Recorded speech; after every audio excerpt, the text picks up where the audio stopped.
Chapter 351. Second update. The night rain was still falling. When Li Tianlan opened his eyes, the study was dark and quiet. The rain outside hit the glass messily and the sound was particularly clear. He stood up and moved his body. He poured himself a glass of warm water and drank it. He suddenly became energetic. The phone on the desk seemed to have been touched. Li Tianlan opened the phone and looked at it. There were no text messages or missed calls. He shook his head hard, lit a cigarette and opened the window casually. The rain was getting heavier.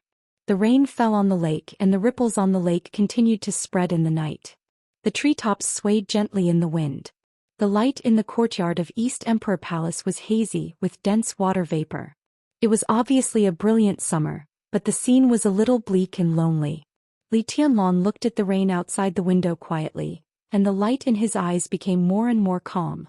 Today his martial arts had reached the basic level, and he stood at the peak that he had never reached under normal conditions.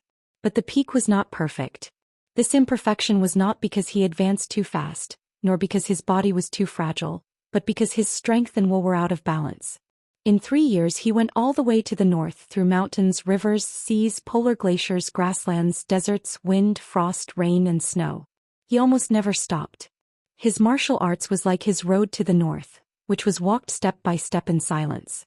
It was extremely solid and stable, and the accumulated sword intent was absolutely pure.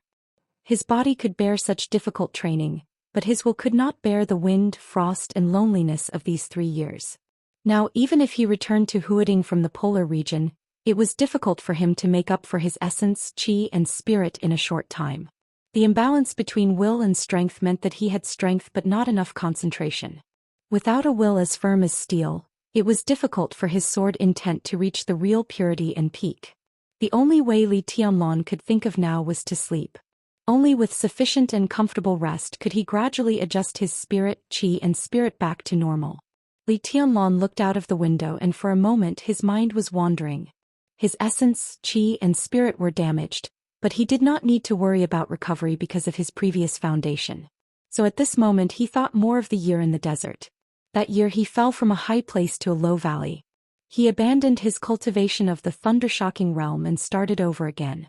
That year he had crawled in the dark, narrow and silent labyrinth below the desert prison, where he could only hear his own heartbeat. He had experienced countless times of despair, depression, fear and madness. Only then did he develop an absolute will that was comparable to the heavenly king heart. Without the experiences of that year, with his original willpower, it would have been impossible for him to have survived those 3 years of destruction.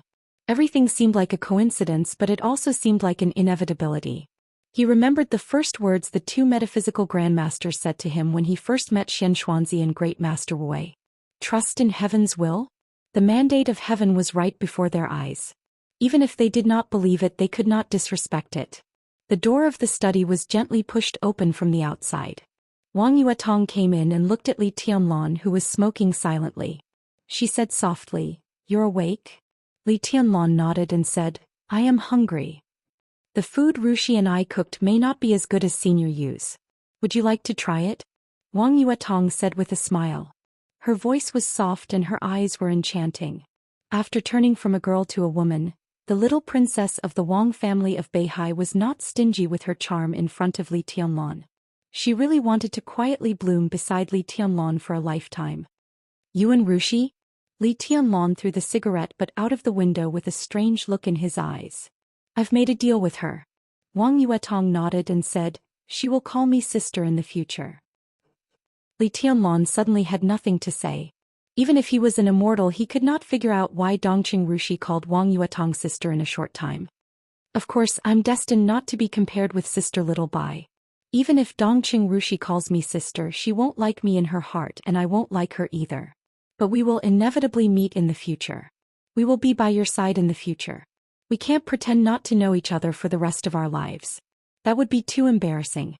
Wang Yuetong came over and hugged Li Tianlan, leaning in his arms and whispering, "In the future?" Li Tianlan said subconsciously and gently stroked her short hair with his palm. "Yes, in the future." Wang Yuetong nodded and said in a firm tone, "Tianlan, I'll resign. I'll stay by your side from now on." Li Tianlan paused for a while and then said, "Okay." Wang Yuetong laughed in his arms. She rubbed against Li Tianlan and whispered, "When you were sleeping, my dad called me. He wanted me to go home." "What did you say?" Li Tianlan was silent for a while and then asked slowly. "I said I won't go back." Wang Yuetong was in a daze. Thinking about the phone call, she said in a complicated tone, "So my dad asked me to go home." Li Tianlan held Wang Yuetong tightly and did not speak. "Go home. Go home." Seemed to have similar meanings, but the meaning was completely different. The former meant that she would not come back after going home. The latter meant that she would not go back again after going home. At least she would not go back before there was a clear result between Li Tianlan and the Wang family of Beihai.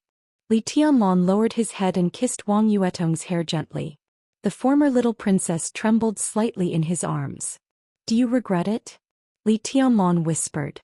"As long as you don't abandon me in the future, I won't regret it." Wang Yuetong's voice was very soft, almost like a whisper. After all, she was a woman who was so extravagant that she would rather gamble with her life. She would be perturbed, uneasy, confused, and at a loss for such a gamble. As for whether she would regret it or not, it all depended on the man she chose in the end.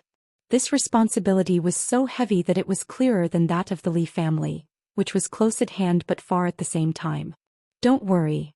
Li Tianlan paused and then said, "Thank you." Wang Yuetong smiled, raised her head and reached out to touch Li Tianlan's face. She whispered, "When I come back, I will not be the little princess of the Wang family of Beihai, but your woman." Li Tianlan patted her on the back and whispered, "When are you leaving?" "After dinner." Wang Yuetong whispered, "Take me to the airport." Li Tianlan nodded and said, "Okay. I want you to carry me downstairs." Wang Yuetong stepped back from Li Tianlan and opened her arms. Li Tianlan smiled, picked her up and went downstairs. Everyone downstairs was there. Lin Yuxian and Yu Donglai sat at the dinner table. Dongqing Rushi was serving rice. The meal was very sumptuous. But because of the relationship between Dongqing Rushi and Wang Yuetong, the dinner was neither salty nor plain. Li Tianlan had a good appetite. For him, as long as the two women did not fight on the spot, there would be a relatively harmonious day in the future. After dinner, Li Tianlan drove Wang Yuetong to the airport. Wang Yuetong booked a ticket on the way and changed her boarding pass at the airport. Li Tianlan watched Wang Yuetong pass the security check. Wang Yuetong did not say much from beginning to end. She just hugged Li Tianlan hard before leaving and whispered, "Wait for me to come back." Her figure passed the security check and gradually disappeared at the end of the passage. Li Tianlan pulled his collar and turned to leave the airport. When the black Audi left along the road, a group of dignified and calm Mercedes-Benz cars slowly entered the airport and passed by Li Tianlan. The night rain was getting heavier and heavier and the thunder was looming high in the sky. In the airport near midnight, two middle-aged men walked out of the airport steadily with a beautiful girl. 6 Mercedes-Benz cars were parked on the road outside the airport. Nearly 20 burly men in uniform black suits stood silently in the rain at night. The moment the 2 men and a woman walked out of the airport in silence, everyone bowed at the same time. "Welcome, Your Highness." The 2 middle-aged men got on the Mercedes-Benz at the front. The beautiful girl got on the other car. The motorcade slowly left the airport. In the Mercedes-Benz at the front, Gu Xingyun, who had arrived in Huading 1 day earlier, looked pale and weak. He lowered the window, lit a cigarette and coughed softly. Gu Qianchuan, who had been with him all the time, received a text message. He took out his mobile phone and looked at it. The corner of his mouth twitched slightly and he said calmly, "The cabinet and the office of the president have agreed on the rules of the maneuver of the 2 academies." As expected. Gu Xingyun smiled. "This is all within the scope of the rules. Rules and rules are often different things, but sometimes they are the same thing. In the special warfare system, no matter what, Kunlun City has the final say. This is both a rule and a rule." "What about the giant group?" Gu Qianchuan frowned and glanced at Gu Xingyun. Now he had confirmed Gu Xingyun's injury. Even Gu Xingyun was almost completely disabled by the blow of the murderous weapon, and his combat capability was greatly reduced. It was impossible for him to recover without a few years. Even if he had time, it would depend on his own luck. If the maneuver of the 2 academies had not been too important and related to the face of Kunlun City, Gu Xingyun would not have come in person. Now the power of Kunlun City was really in the hands of Gu Qianchuan, and the relationship between him and Gu Xingyun seemed to have eased a lot. The maneuver of the two academies is a big event. No one can destroy it. Otherwise, it is really breaking and trampling on the rules. What else can Dongqing Wudi do unless he wants to commit political suicide? Gu Xingyun coughed and said in a flat tone. I'm afraid that there will be an accident. Gu Qianchuan said calmly, how can the madman of the Dongqing clan be rational when he is crazy? That's true. Gu Xingyun nodded. But the question is it worth it for Li Tianlan? He glanced at Gu Qianchuan and continued, and even if there is an accident, you are there. If an accident really happens, you will personally kill Li Tianlan in the maneuver. He paused and said gloomily, at any cost. Gu Qianchuan narrowed his eyes, nodded and said, where are we going? The Sky Academy? To Winter Mountain. Gu Xingyun shook his head. I have an appointment with an expert. Maybe he can give us some advice about the future situation. Gu Qianchuan nodded with a smile, but he curled his lips calmly. What kind of so-called expert are you thinking? Bullshit. Isn't it your cheap father-in-law, Xianxia? Chapter 352. When it was almost dawn, it finally turned into heavy rain after a whole day. The rolling thunder roared wantonly in the sky. It was windy in Huating. The rain became heavier and heavier, and finally became a rainstorm that was extremely rare in Huating. The rainstorm engulfed the whole city. In the dim lights, the crazy rain seemed to be the only sound in the whole city. In the pouring rain, a white-haired Xianxia, wearing a light blue Daoist robe, holding a horsetail whisk in one hand and an umbrella in the other, walked quietly on the road to the top of Mount Dong. Mount Dong was known as the back garden of the whole Huating. There were many mansions and scenic spots, so the road was extremely smooth. However, it was a rainy day and it was late at night. The smooth mountain road was still slippery. Xianxia walked very slowly, but his footsteps were extremely firm. It was raining heavily. In a blue Daoist robe and a black umbrella, he walked alone in the dark night because of the heavy rain. His figure was like an inconspicuous black spot. There were many mansions on Mount Dong. However, Xianxia did not go to any mansion but went straight to the top of the mountain. The mountain road looked more and more serene in the heavy rain. The top of the mountain looked distant and cold. Xianxia walked forward unhurriedly. He did not walk fast, but his pace was the same and never slowed down. The top of the mountain lit up with a vague and hazy light in the heavy rain. The light illuminated a small, ancient and solemn building. Xianxuanzi's calm face looked a little weird in the night. He knew what the building was illuminated by the light. The building, with a history of hundreds of years, could be regarded as the holy land of the southeast coast for some people with faith. Xianxuanzi also had faith, but he believed in the three pure ones. And the top of the mountain, it was a church. The most famous Zhou Xian Cathedral on the top of Mount Dong. The place illuminated by the light was the destination of Xianxuanzi's trip. Xianxuanzi walked closer and closer. The light swayed in the wind and rain, illuminating the bell tower of the church in the heavy rain. Xianxuanzi stood calmly in front of the church. The European-style church, the sage-like Taoist priest, the black umbrella in the rain and the light on the bell tower. The rain poured down and the wind blew past. In the darkness of the night, this scene looked strange yet harmonious. Xianxuanzi took a deep breath, pushed open the half-closed door and walked in. He put the black umbrella at the door casually, and the water stain soaked the ground that had not been hit by the rain. The space inside the bell tower was very small. The cross was placed in the center of the bell tower. The lights in the bell tower were on, illuminating everything inside. Xianxuanzi entered the church in the bell tower. The white horsetail whisk hung in his hands and his Daoist robe was neat and tidy. As he stood in the bell tower, the atmosphere became increasingly strange. But what was even stranger was that there wasn't a Taoist priest in this Catholic church. In front of the cross, there was even a monk dressed in a monk's robe. Bald head, Buddhist beads, monk robes, all these were even more conspicuous than Xianxuanzi's outfit. The two of them stared at each other across the cross. The scene was incongruous to the extreme. It's been 3 years, but the Heavenly King's demeanor is still the same as before. Congratulations. The monk looked at Xianxuanzi with a meaningful smile, without the tranquility and peace of a monk. Xianxuanzi suddenly raised his eyebrows. Heavenly King. That was how Xianxuanzi addressed him, not as a Taoist priest. In terms of seniority, he was of the same generation as Xianxuanzi's master.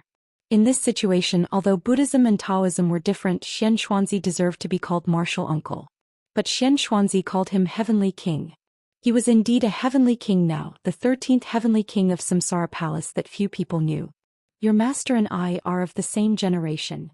Xianxuanzi narrowed his eyes and said indifferently, My master is gone, so you are no longer an elder. Is it wrong for me to call you Heavenly King? The monk's eyes were sharp with clear aggression. Yes. Xianxuanzi was silent for a while before he said calmly, Are you Ruzhen or Rui? He knew that Great Master Wu had 2 disciples, and he had even seen them more than once, but he had never seriously remembered their Buddhist names before. I'm Ruzhen. The monk put his palms together and saluted. Are you here tonight for revenge? Xianxuanzi's eyes were a little strange with self-mockery. 3 years ago I stabbed the horsetail whisk into Wu's heart with my own hands. Are you here for this cause and effect? Heavenly King, you misunderstood me. Ruzhen insisted on calling Xianxuanzi with a smile, impeccable. Xianxuanzi smiled and looked at the rain through the window of the bell tower. The winter mountain under the rain was full of vitality. He narrowed his eyes and said softly, How do you know my contact information? I can contact the military counselor. Ruzhen said lightly, You are now the Heavenly King of Samsara. I can contact the military counselor so I can find you. Xianxuanzi said casually, Who is the military counselor? Ruzhen was silent as expected and reasonable. Xianxuanzi said coldly, Since you don't believe me, why do you come to me? Heavenly King owes my Qingyun temple a cause and effect. Ruzhen's tone also became cold. 3 years ago, Xianxuanzi went to Qingyun temple to visit Great Master Wu and directly stabbed the horsetail whisk in his hand into Great Master Wu's heart. Great Master Wu died to fulfill Li Tianlan's wish. But Xianxuanzi's original actions could be regarded as the cause of a series of events. In the end, you just want revenge, don't you? Xianxuanzi laughed sarcastically. If you want revenge, you can't live until now. Ruzhen said unceremoniously, I'm looking for you today just to ask you to return a cause and effect to Qingyun temple. Just say it. Xianxuanzi said expressionlessly. Ruzhen hesitated and said calmly, Heavenly King, please extend a person's life. Who? Xianxuanzi asked. Qin Weibai. My little junior sister, your current boss. Ruzhen told the truth. She will die? Xianxuanzi suddenly raised his voice. The reason why he joined the Samsara Palace was that Qin Weibai promised him that she would return his daughter's freedom when Kunlun City was destroyed. But now Qin Weibai was going to die? Xianxuanzi suddenly felt a little angry. He didn't know what he was angry about. If you are willing to help, she won't die. Ruzhen said calmly. Xianxuanzi was so angry that he laughed. He snorted heavily and said in a gloomy tone, I can't even see her destiny. Extend her life? How? Will you teach me? Ruzhen was silent. Facing Xianxuanzi's cold eyes, he slowly took out a Buddha bead. This bead is called death substitution. Ruzhen said calmly, with it Heavenly King can help. Death substitution. In Lin, and Ruzhen also gave Qin Weibai a Buddha bead and told her that it was called death substitution. But there was no doubt that this one was the real death substitution bead. And the one he gave Qin Weibai was called mortal fate. Ruzhen didn't even need to speculate anything. He could be completely sure that at this time the mortal fate was already with Li Tianlan. Qin Weibai thought that it was a chance to die for her. With how much she cherished and valued Li Tianlan, how could she be willing to use such a precious opportunity herself? She must give it to Li Tianlan. Only with Li Tianlan could Qin Weibai's mortal fate not be destroyed. In this way he could extend Qin Weibai's life with the real death substitution bead. That was possible. Death substitution, Xianxuanzi muttered to himself and his eyes narrowed. Is it the Buddha's relic of that senior? It's the Grand Master's relic. Ruzhen nodded and handed the Buddha bead to Xianxuanzi. I didn't expect there to be such a thing. Xianxuanzi sighed with some disbelief and then said with some doubt, if there was this thing, Wu wouldn't have died at all. Why, Master said 3 years ago that he could live, but he had to die. There was finally a trace of sadness in Ruzhen's eyes. Great Master Wu might be the only one who knew Qin Weibai's origin, and because of this he could see the future. Before he left death substitution and mortal fate. He seemed to have arranged everything today quietly. He could not die because of the death substitution bead. He had to die. In addition to fulfilling Li Tianlan's wish, it was more to leave Qin Weibai the last glimmer of life. Another fool who actively seeks death. Xianxia thought of Great Master Wu Wei and muttered to himself. Ruzhen didn't speak. Is it worth it? Xianxia asked. Is it worth it for an adopted daughter who is not your biological daughter? Ruzhen looked silent. What is Qin Weibai's origin? Xianxia looked at Ruzhen and said, Wu Wei erased all traces for her. As for her origin, it was also well hidden. The Wang family of Beihai, Kunlun City and Zhongzhou State have investigated, but they found nothing. Do you know? She came from a small mountain village in the southwest. Xianxia said flatly, when Master met my junior sister I was there. That year there was a blizzard in the southwest and junior sister was lying in the snow. She looked to be about 6 or 7 years old and her body was covered in blood. Both her internal and external injuries were fatal, but she was very conscious. When we discovered her, she also discovered us. He paused and said strangely, she just looked at her. You couldn't imagine her injuries at that time. Her internal organs were all severely damaged, and it was as if someone had crushed her bones and torn her muscles. It was as if the person who wanted to kill her wanted to torture her in the cruelest way possible, and then casually threw her into the snow to freeze her to death. But she didn't have any fear or pain in that kind of injury and situation. When we found her, she just looked at us calmly, and it could even be said that she was examining us. He shook his head in disbelief. Later, Master took my junior sister back and took good care of her for more than a year. Then she slowly got better. But you still tell me that she came from a small mountain village in the southwest? Xianxia asked. We did pick up my junior sister in a mountainous area in the southwest. I don't know her origin. Only Master and my junior sister know it. Ruzhen shook his head and said, but it doesn't matter. You don't need to know this to prolong her life. Prolong her life? Xianxuanzi's tone was complicated.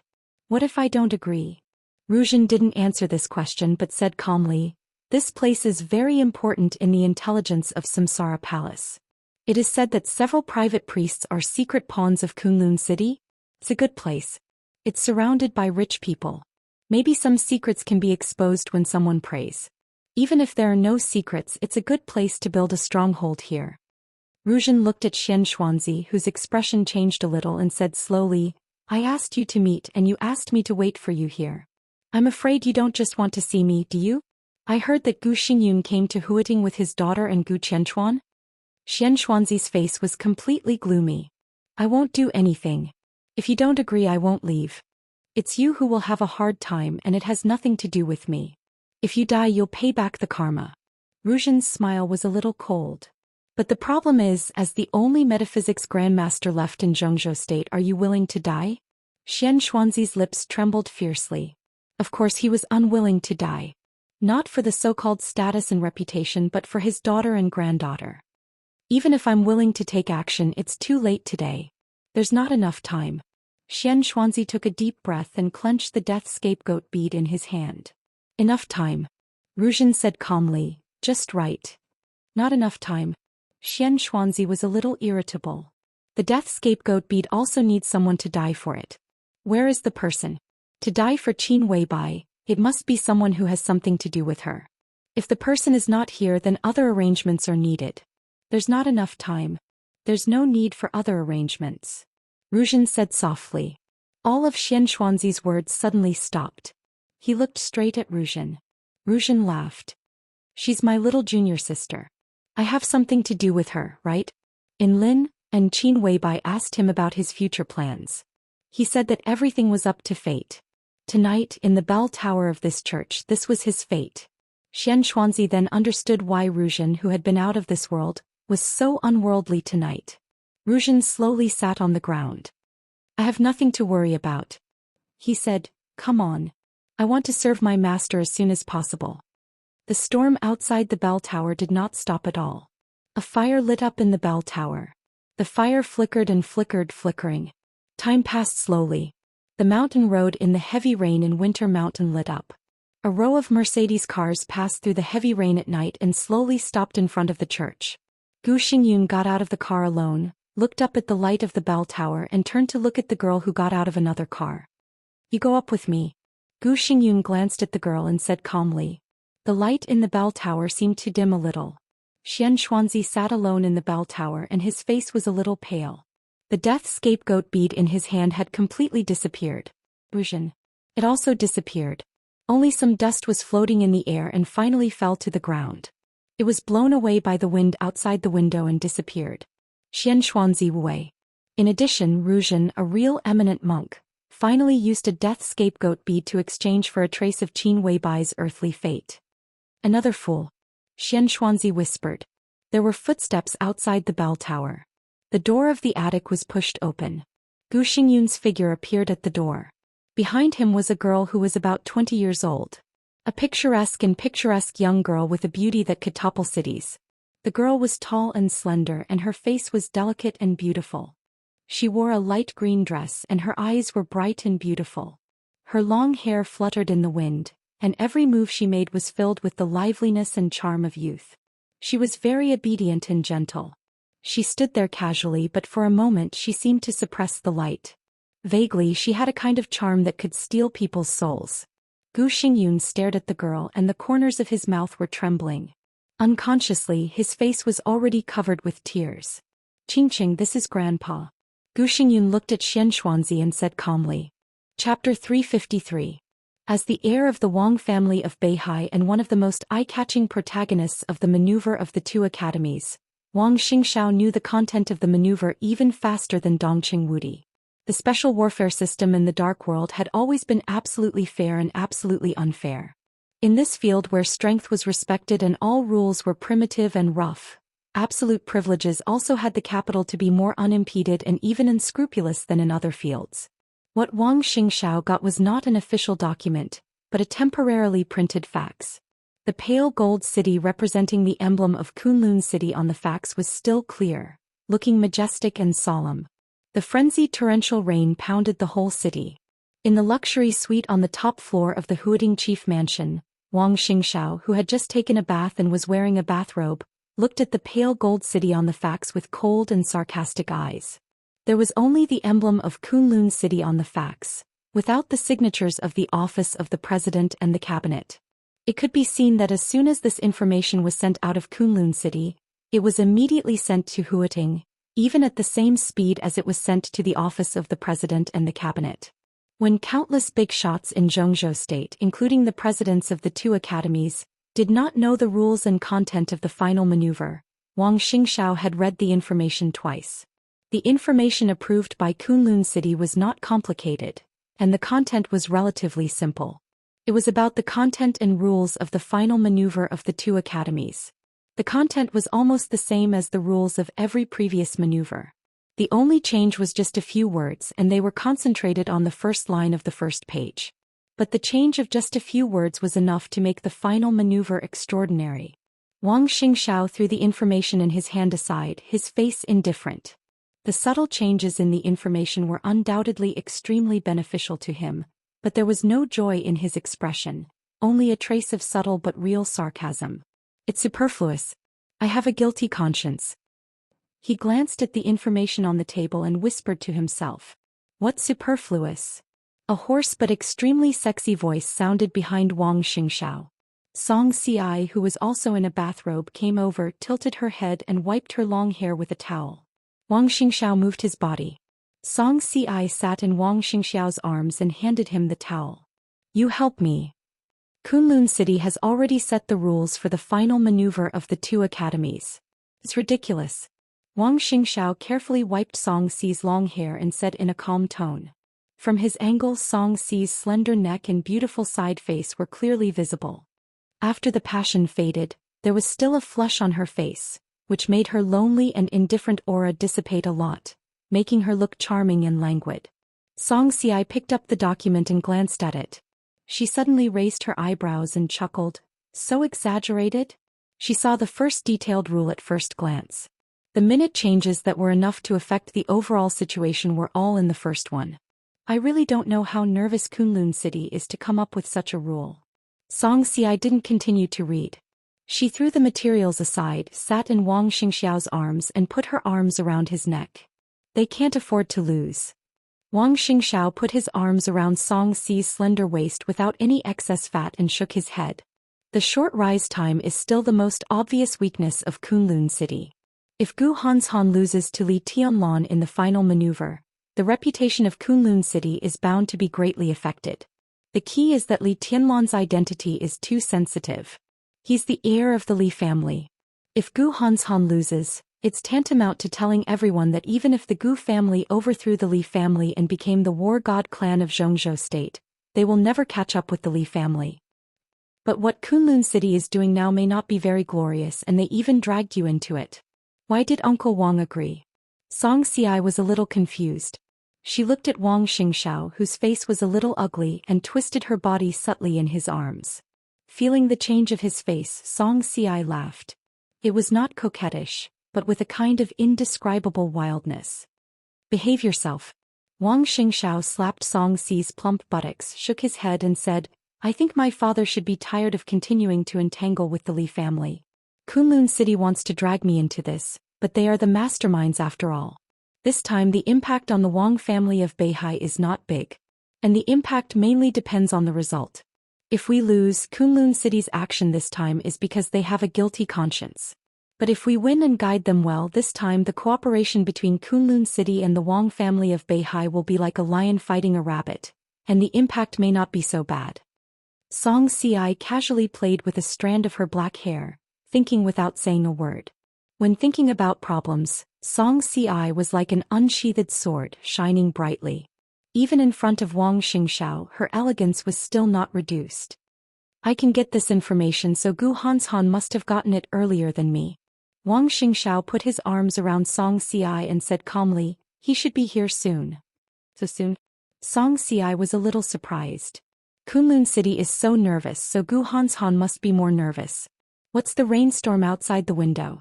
If we can nail Li Tianlan this time, even if it's a knife outside, he will come here as soon as possible. Wang Xingxiao said in a sarcastic tone. Song Xi looked at Wang Xingxiao. She sensed his emotions. You don't like this rule? Song Xi asked. I just don't think it's necessary. Wang Xingxiao shook his head. It's superfluous. Gu Hanshan doesn't deserve to join hands with me. This sentence Wang Xingxiao said straightforwardly. His face was calm, but his eyebrows were full of loftiness. Song Xi looked at Wang Xingxiao quietly, her eyes soft and a little surprised. Before Li Tianlan appeared, Gu Hanshan was the only one of the younger generation who could be compared with Wang Xingxiao. The wind and thunder veins and the heavenly king heart had their own advantages and disadvantages. Song Xi never thought that Wang Xingxiao would look down on Gu Hanshan so much. What do you think of Gu Hanshan? Song Xi asked softly. The Gu family's heritage is actually not shallow, but its foundation is not deep. Its inheritance is top-notch but slightly mediocre. Gu Hanshan is too obsessed and narrow-minded. He has the heavenly king heart, but it's difficult for him to exert his potential. He's far inferior to me. Wang Xingxiao said without thinking. What about Li Tianlan? Song Xi asked softly. Wang Xingxiao looked hesitant. Amazing talent. In any era, Li Tianlan can be said to be the kind of person with unparalleled talent. There are too many fetters ahead of him. It's not easy to rebuild the Li family. He wants too much. Although the Li family is making a comeback, Li Tianlan's road has not really begun. Since he entered the secular world, he has been dormant for 3 years after the final battle of Heaven Capital. What does he want in his style of doing? Now he has no chance to show it at all, and I don't know. If he can win the final maneuver, he will have a little chance to exert his revenge. Wang Xingxiao said slowly, speaking of Li Tianlan himself, he is a very pure person, and his boldness in martial arts is beyond the reach of ordinary people. If I were him, I would be inferior to him and he would be inferior to me. Song Xi looked at Wang Xingxiao with a smile in her eyes and eyebrows. She liked this kind of Wang Xingxiao who commented on his future enemies in a straightforward and confident manner. He never overestimated others or despised his opponents. When he talked about others, he was always measuring himself. That was a kind of boldness and broad-mindedness that could look at the whole world. He might not be as pure as Li Tianlan, but this kind of Wang Xingxiao was what the Wang family of Beihai needed most. Otherwise he would not have said that if their roles were reversed he would be inferior to Li Tianlan, and Li Tianlan would be inferior to him. The doorbell rang. "Look, it's coming," Wang Xingxiao said with a chuckle. Song Ci stood up in Wang Xingxiao's arms and stretched lazily. "I'm going back to my room to sleep." Wang Xingxiao also stood up and nodded casually. Song Ci returned to the room in a bathrobe. Wang Xingxiao, who was also in a bathrobe, opened the door. Gu Hanshan, the young master of Kunlun City, stood outside with a light smile. "Compared to my disturbance tonight, I think the news we just received is the most important." "Of course." Wang Xingxiao laughed. Facing Gu Hanshan, he was no longer as unhappy as when he had just received the news. "This is a good thing," he said with an extremely sincere expression. Gu Hanshan also held a piece of information that was exactly the same as Wang Xingxiao's. When he heard Wang Xingxiao's statement, he seemed to be slightly relieved. He walked into the suite, sat on the luxurious sofa in the living room and went straight to the point. "So let's join hands?" "I totally agree." Wang Xingxiao smiled, but he sighed softly in his heart. In fact, putting aside the past of the Wang family of Beihai and the Li family, he did not have a bad impression of Li Tianlan. If it were Li Tianlan sitting here tonight, he might be happier. But in Jianghu, who could do whatever he wanted? It was all involuntary. "I've watched many videos of Li Tianlan's moves. Jiang Shangyu and I have analyzed it and finally come to a conclusion." Gu Hanshan sat on the sofa and said in a calm tone. Wang Xingxiao listened attentively. "The swordsmanship of the Li family is broad and profound, and the 24 moves of sword are all-encompassing. So in our current realm, we can hardly see any weakness in Li Tianlan's sword intent." Gu Hanshan said slowly, "Li Tianlan's weakness is his body. After the Battle of Heaven Capital he started from scratch. In 3 years he has today's combat capability. Not to mention whether his realm is stable or not, at least his body can't bear his progress. So if I'm right, Li Tianlan's wind and thunder veins should not exist. His current sword intent is extremely fierce and pure, but it's too hard and easy to break. His attack is powerful, but his defense must be extremely weak, even beyond imagination. This is Li Tianlan's weakness, the most fatal weakness." Wang Xingxiao nodded thoughtfully, but he did not speak. Gu Hanshan waited for a long time and finally couldn't help but ask, "What do you think?" "I agree with your speculation," Wang Xingxiao said calmly. "In terms of sword intent, I'm not as good as him, but in terms of physical strength, he's not as good as me." He pointed to the information brought by Gu Hanshan and said with a chuckle, "So in this final maneuver he won't have any chance." Gu Hanshan also laughed, carefree and wantonly. When Gu Hanshan arrived at the chief mansion and conspired with Wang Xingxiao in the East Emperor Palace, Li Tianlan, who was about to rest with Dongqing Rushi, also received a call from Zhuang Huayang, the dean of the Sky Academy. "Tianlan, are you asleep?" On the phone, Zhuang Huayang's voice was a little drowsy, as if he had just woken up from a dream. "I'm about to sleep." Li Tianlan smiled, but his hands slid down Dongqing Rushi's neckline and held her soft and plump breasts, which were like mutton-fat warm jade. Dongqing Rushi's little face was red. She leaned against Li Tianlan and pressed her head against his chest, her body trembling slightly. "I received a message here, but the specific documents haven't been sent yet. I think it's necessary to tell you." Zhuang Huayang smiled and said in a serious tone. Li Tianlan had almost never heard Zhuang Huayang speak in this tone. He frowned, reached out his hand from Dongqing Rushi's collar and said calmly, "Principal, go ahead." Zhuang Huayang did not speak for a while. Dongqing Rushi, who was leaning on him, was still pressing her head against Li Tianlan. From the moment Li Tianlan put his claws in, she had been pushing against it. Now that he pulled his claws out, the daughter of the Dongqing clan was still pushing against it, even harder and harder. Li Tianlan didn't know whether to laugh or cry. He got out of bed. Dongqing Rushi, whose hair was a little messy, raised her head and stared at Li Tianlan with hazy eyes. "It's like this," Zhuang Huayang finally said. "The rules of the final maneuver have been determined, as well as the sequence of the maneuver." Li Tianlan seemed to realize something and narrowed his eyes. "What is the content of the first drill?" He took the initiative to ask. This time, Zhuang Huayang was silent for a long time before he slowly said, "It's a tactical drill, teamwork and reconnaissance." His voice was very soft, but the meaning behind it was extremely rich. Li Tianlong finally sneered. Kunlun City is really bold. Tactical drills, reconnaissance and camouflage were all very normal drill subjects. The first item, which was also the initial content of the maneuver of the two academies, focused on teamwork.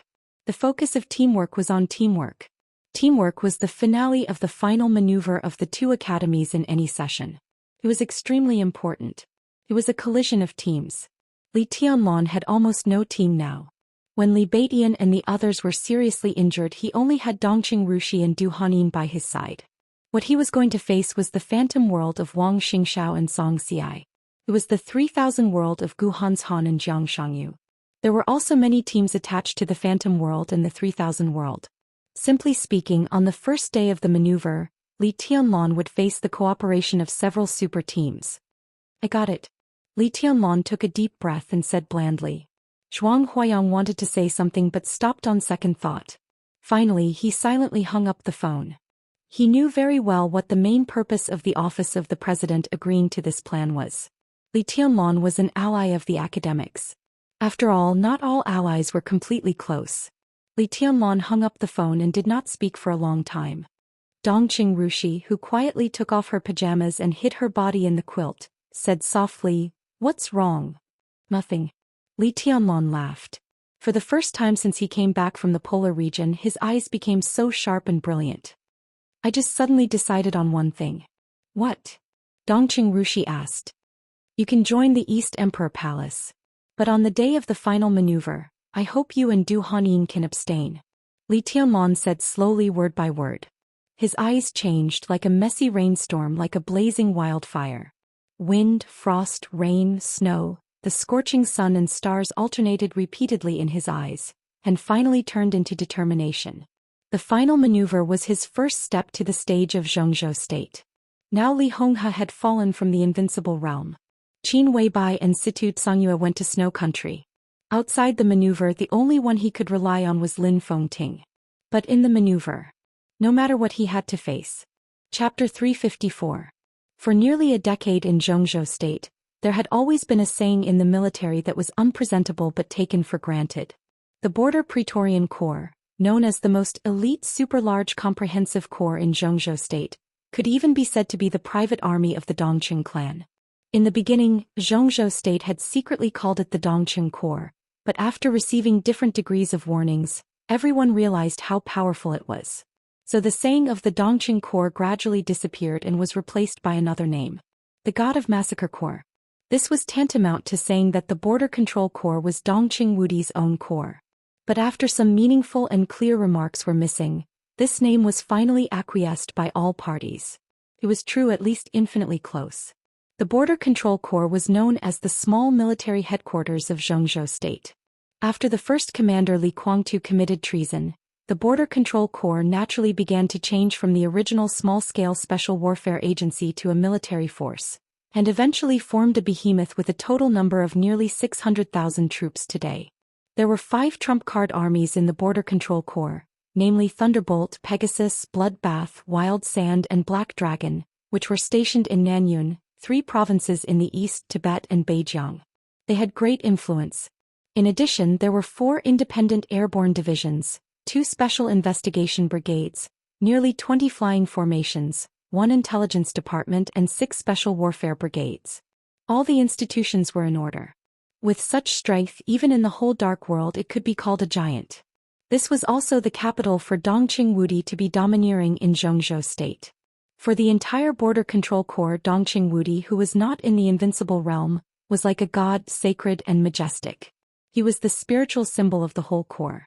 The 4 commanders promoted by Dongqing Wudi, Wang Wantian of the Bloodbath Battalion, Shi Hanbing of the Wild Sand Battalion, Xiao Dongzhan of the Pegasus Battalion, and Qing Huaining of the Black Dragon Battalion, were the pillars of the Border Control Corps. The middle and high-level officers were the foundation of the pillar, and the elite soldiers were the cornerstone of the corps. This was an unbreakable and great whole. It was famous for 2 iron rules which had now almost become the soul of the Border Control Corps. The first rule was that as long as the Border Control Corps could still fight, the officers must be at the forefront when charging without destroying their own formation. The officers must be at the end when retreating. The marshal was at the forefront, followed by the general, followed by the colonel, and then the lieutenant. The second rule was that under no circumstances would the Border Control Corps keep any captives. Dongqing Wudi once said something that shocked the whole Xianxia state. My soldiers are fighting, not King staying behind to look after children. That's what he said, and that's what he did. Dongqing Wudi had been in charge of the Border Control Corps for more than 20 years. There had been countless border conflicts with the superpowers in the Dark World, India, Snow Country, Annan State, and Gaoshan. No one who made an enemy out of him would survive. Every time they charged, he, dressed in the marshal's uniform, would take the lead and be the last to retreat. With such a marshal, every time the Border Control Corps fought, hundreds of thousands of troops in the Border Control Corps would follow Dongqing Wudi's sword. For more than 20 years he had forged the fiercest and strongest military soul in the entire Xianxia state with the name of God of Massacre. He was invincible and invincible for Xianxia state. For decades, Dongqing Wudi was definitely the best commander. A soldier who could make an army of 600,000 die for him. The word great was enough to describe it. Because of his greatness, Dongqing Wudi had a heavier responsibility. Heavier responsibility meant more weighing and thinking. Therefore Dongqing Wudi was under a lot of pressure, as heavy as a mountain. A few hours had passed since the call with Ning Ziyuan, and Dongqing Wudi still hadn't left the building of the army headquarters. The night in Yuzhou was quiet and solemn. He pushed open the window of the office, and the sultry wind blew in, sweeping away a lot of pungent smoke. Dongqing Wudi squinted at the night sky and remained silent. Bai Qingzhao, the Deputy Secretary General of the Army Headquarters, still stayed in the office, accompanying Dongqing Wudi in silence. Minister, have you thought it through? In the long silence, Bai Qingzhao suddenly asked. The office was very quiet, so his voice was hoarse, which even he found harsh. Dongqing Wudi's body seemed to shake. Bai Qingzhao was his brother-in-law. Even though he and Bai Qingqian had been in a cold war for many years, they were still close friends. Most of the time Bai Qingzhao would not call him by his title but by his name. Now he called him minister. It could be seen how important Dongqing Wudi's next decision was, especially for the relationship between the Bai family and the Dongqing clan. The document of Kunlun City with the seals of the office of the president and the cabinet was still on the desk. The content of the first maneuver in the document was extremely dazzling. Teamwork. Without thinking at all, Dongqing Wudi knew what Li Tianlan would face in the final maneuver. He would face Wang Xingxiao, Gu Hanshan, Jiang Shangyu, Song Xiai and others plus their team.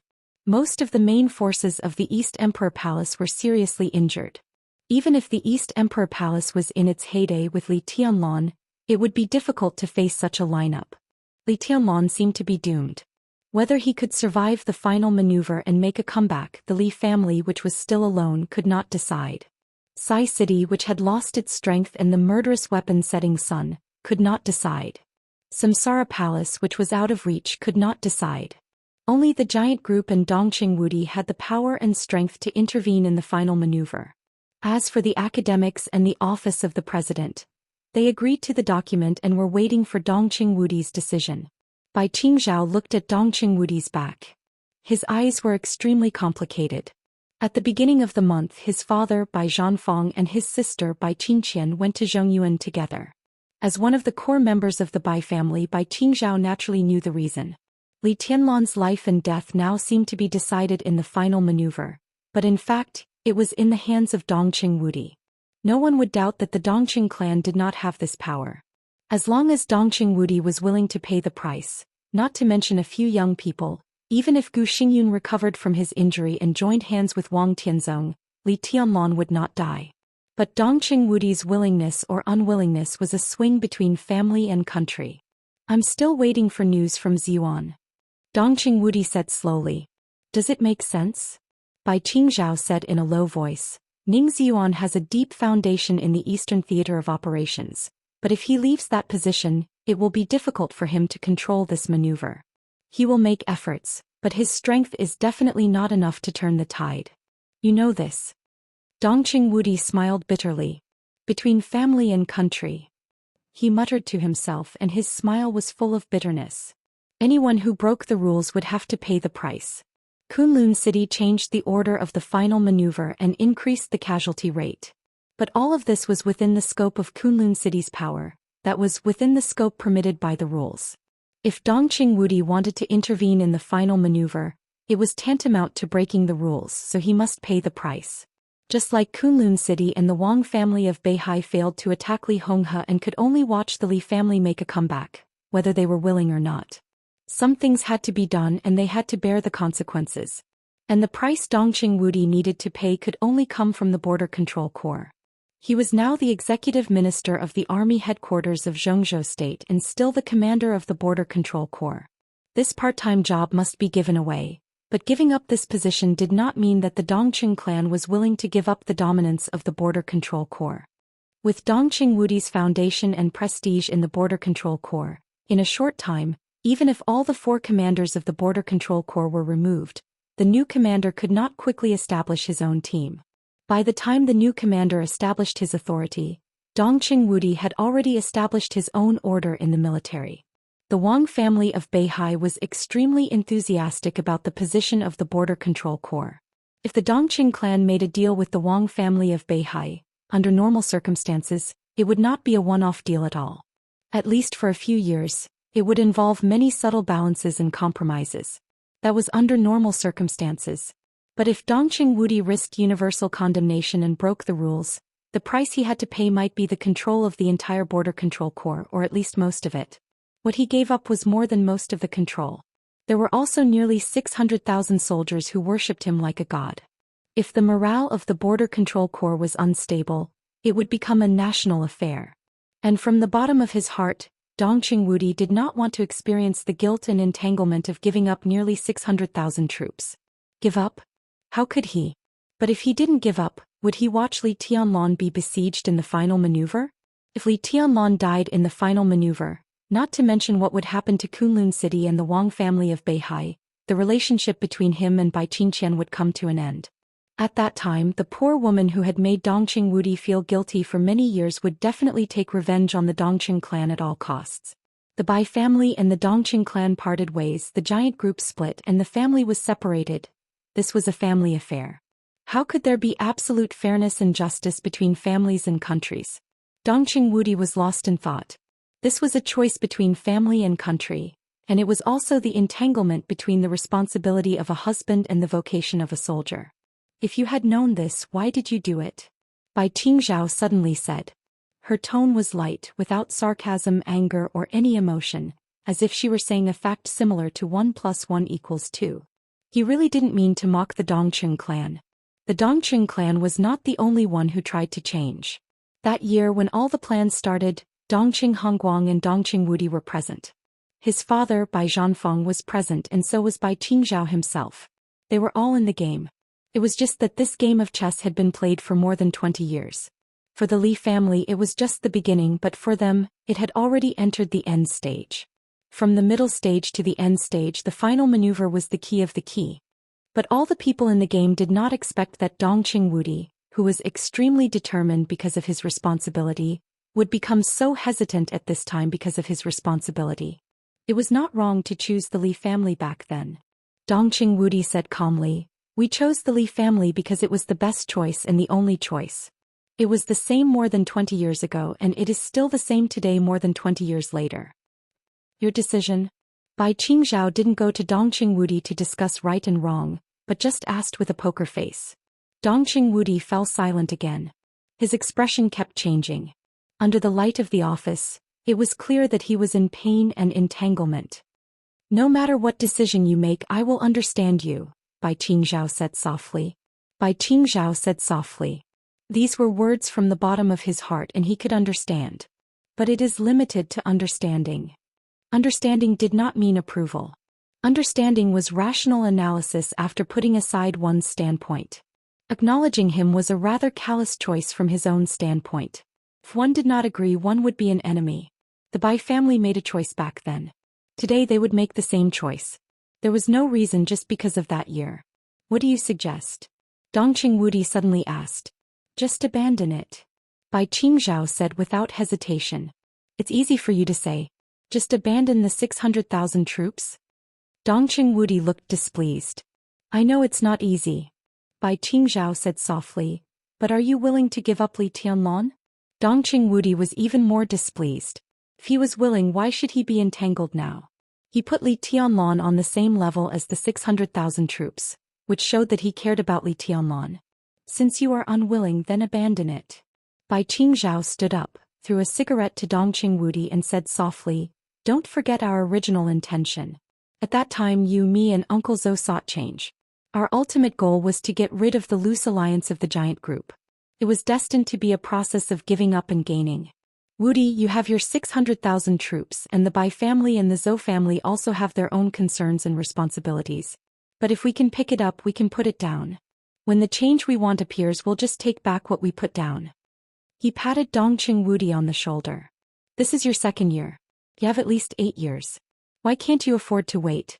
If you abandon the Border Control Corps, you will still be the executive minister of the army headquarters of Zhongzhou State." Dongqing Wudi's body shook violently and he didn't speak for a long time. The moon outside the window was rising. The army headquarters building was dark and the sky was full of stars. After a long time, Dongqing Wudi picked up his mobile phone. Ning Ziyuan hadn't replied to him yet. He had left the Eastern Theater of Operations. It would take time for many things to work, at least overnight. "Get the car ready," Dongqing Wudi said in a low voice. "Go to the Hidden Dragon Sea. I want to meet the president in person." Bai Qingzhao's body relaxed quietly, and a smile appeared at the corner of his mouth. Dongqing Wudi walked out of the office, took out his mobile phone, and dialed the phone number of General Wang Wantian, the former commander of the Blood Battalion of the Border Control Corps and the current commander of the Eastern Theater of Operations. "Marshal." The phone was quickly connected. Wang Wantian's steady voice sounded extremely powerful. "Wantian, prepare according to plan number 2. Inform Huaining. Time is pressing. You have to hurry." Dongqing Wudi rubbed his temples and his tone was a little tired. There was a moment of silence on the other end of the phone. Wang Wantian's deep voice sounded again. "Marshal, have you really decided?" Dongqing Wudi smiled, a little self-deprecating. "Go ahead." He gave the order in a calm tone. Wang Wantian took a deep breath, said yes and then hung up the phone. Dongqing Wudi put down his mobile phone, walked out of the army headquarters building, and looked at the starry sky above. Between family and country. In his decades, someone had told him that when the country was about to fall, how could the family survive? Someone had also told him that the bounden duty of a soldier was to protect the family and defend the country. But no one had ever told him how to choose between family and country. So the choice he made tonight was his own. The country was not broken. The family was about to fall. Chapter 355. There is a chapter called Between Families and Countries before this. It's very important. Don't miss it. If the order of the final maneuver of the 2 academies was adjusted to target Li Tianlan, then another change after the order adjustment made everyone smell the smell of blood. Strictly speaking, this was the only change. The order of the content of the maneuver was disrupted, but it was not too much or too little. It was not considered a change. What Kunlun City changed this time was just a number. In the first round of the final maneuver of the 2 academies, the predicted casualty rate of the teamwork combat was 55%. Compared with the 30% in the last session, the extra 25% was destined to be a bloody fight to the death. Allowing more than half of the casualty rate was tantamount to Kunlun City telling everyone that they could be ruthless in teamwork combat without worrying about everything. It also foreshadowed Wang Xingxiao and Gu Hanshan to be ruthless to Li Tianlan. The heavenly son of Zhongzhou State, the heir of the Li family, the first person of the young generation. In the maneuver, if they were unlucky, they might become part of the 55% casualty rate. Li Tianlan could clearly feel the gloomy smell of blood and killing intent behind the fluctuation of this index. Because of this, he asked Dongqing Rushi and Du Hanyin to abstain and chose to face everyone by himself. Li Tianlan and Dongqing Rushi could no longer talk about implicating each other. But there was no doubt that if she really accompanied Li Tianlan to the battlefield, Wang Xingxiao and Gu Hanshan would definitely kill her. A daughter of the Dongqing clan who had no position was worth winning over by anyone, but once she took a clear side, she would be an enemy. In the maneuver that seemed to be absolutely fair, there was no need to talk nonsense in the face of the enemy. Li Tianlan didn't think he would lose in the maneuver. But at the critical moment, it was really difficult for him to guarantee that he could take care of the people around him. Whether it was for Dongqing Rushi herself or because of his relationship with the Dongqing clan, Li Tianlong didn't want any accident to happen to Dongqing Rushi. It was late at night when he persuaded Dongqing Rushi, which was the early morning of July 23rd. That afternoon, Li Tianlong and Dongqing Rushi appeared in the Sky Academy. Before preparing to attend the symposium held by Gu Xingyun, Li Tianlong went to the ward of Li Beitian and others. Li Beitian, Su Chu and Ning Qianqing. The three of them were real brothers in hardship. They lay side by side on the bed looking gloomy. Du Hanyin, Yu Qinyan and Yi Huayu stood in the ward helplessly. The atmosphere was so oppressive that it almost froze. When Li Tianlong and Dongqing Rushi walked in, they just looked at him. The atmosphere became even more oppressive. What happened? Li Tianlong raised his eyebrows. Ning Qianqing, who was closest to the door, glanced at him and shook his head with a bitter smile. He did not speak. Li Tianlong glanced around and fixed his eyes on Du Hanyin. Du Hanyin calmly waved a document in her hand. It was information about the contents of the maneuver. The symposium held by Gu Xingyun would officially begin in less than 2 hours. At noon, all the people who were eligible to be invited received this information. The corner of Li Tianlong's mouth moved and he was about to speak. Damn. Li Beiyin suddenly said, I'm participating in the team battle in the maneuver. Su Chu and Ning Qianqing raised their eyebrows. Just when they were about to say that they would go regardless of the consequences, Li Tianlong interrupted them with a smile. It's useful for you to go with your current injury. At least you can get rid of a few cannon fodders. Then I'll drag you away and finally lose without knowing why. Is this the result you want? Li Beitian gritted his teeth. He should not have been so seriously injured in the battle with Gu Yulan. If it weren't for Gu Yunxia's sudden sneak attack, he would definitely be the real core combat force standing next to Li Tianlong today. The Great Void Sword was unsheathed. He could not defeat Gu Hanshan and Wang Xingxiao, but at least he could share a lot of pressure for Li Tianlong. No one is allowed to go, Li Tianlong said calmly. He glanced at Du Hanyin and was silent for a while. Suddenly he said, You and Rushi will abstain in the afternoon. Dongqing Rushi held Li Tianlong's hand, and there was nothing unusual on her face. Today she was wearing a pair of black shorts, a white t-shirt and a cute bun hairstyle. Standing beside Li Tianlong, she was quiet like a blade of grass. Abstain. Du Hanyin looked up in astonishment. Everyone's eyes were focused on Li Tianlong. Abstain. Li Tianlong nodded. Young governor, I'm not afraid of death. Du Hanyin bit her lip and said in a determined tone. She joined Sai City 3 years ago in Heaven Capital and had been regarded as a member of Sai City for the past 3 years. During these 3 years, Du Hanyin's realm had not made much progress and she barely entered the Thundershocking realm. But her mutant wind vein was becoming mature. It didn't take time at all for her to be regarded as a capable assassin in Sai City. She had the wind vein, a mutant one at that. In the whole Sai City and even the whole Dark World, Tribulation, who was known as the King of Shadow and had dual wind veins, could be said to be her best teacher. Under the protection of Sai City, she blended herself perfectly into the shadow.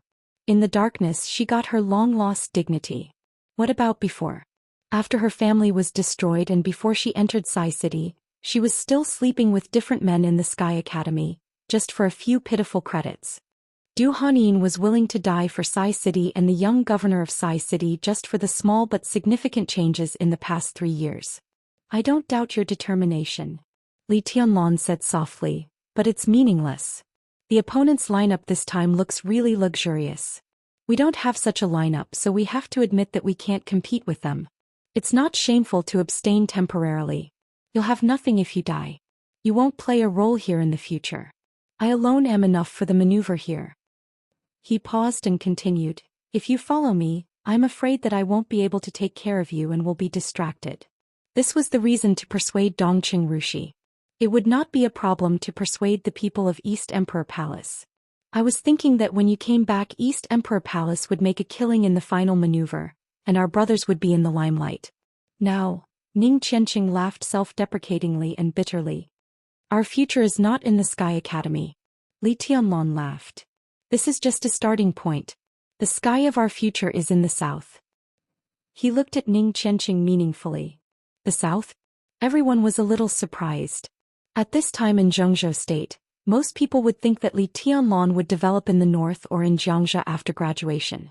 Situ Tsangyue, the governor of Sai City, used the national weapon-setting sun to seriously injure Gu Xingyun. Under the anger of the higher-ups, Sai City suffered heavy losses. Liaodong and Longjiang province had now fallen into the hands of Kunlun City and the Wang family of Beihai respectively.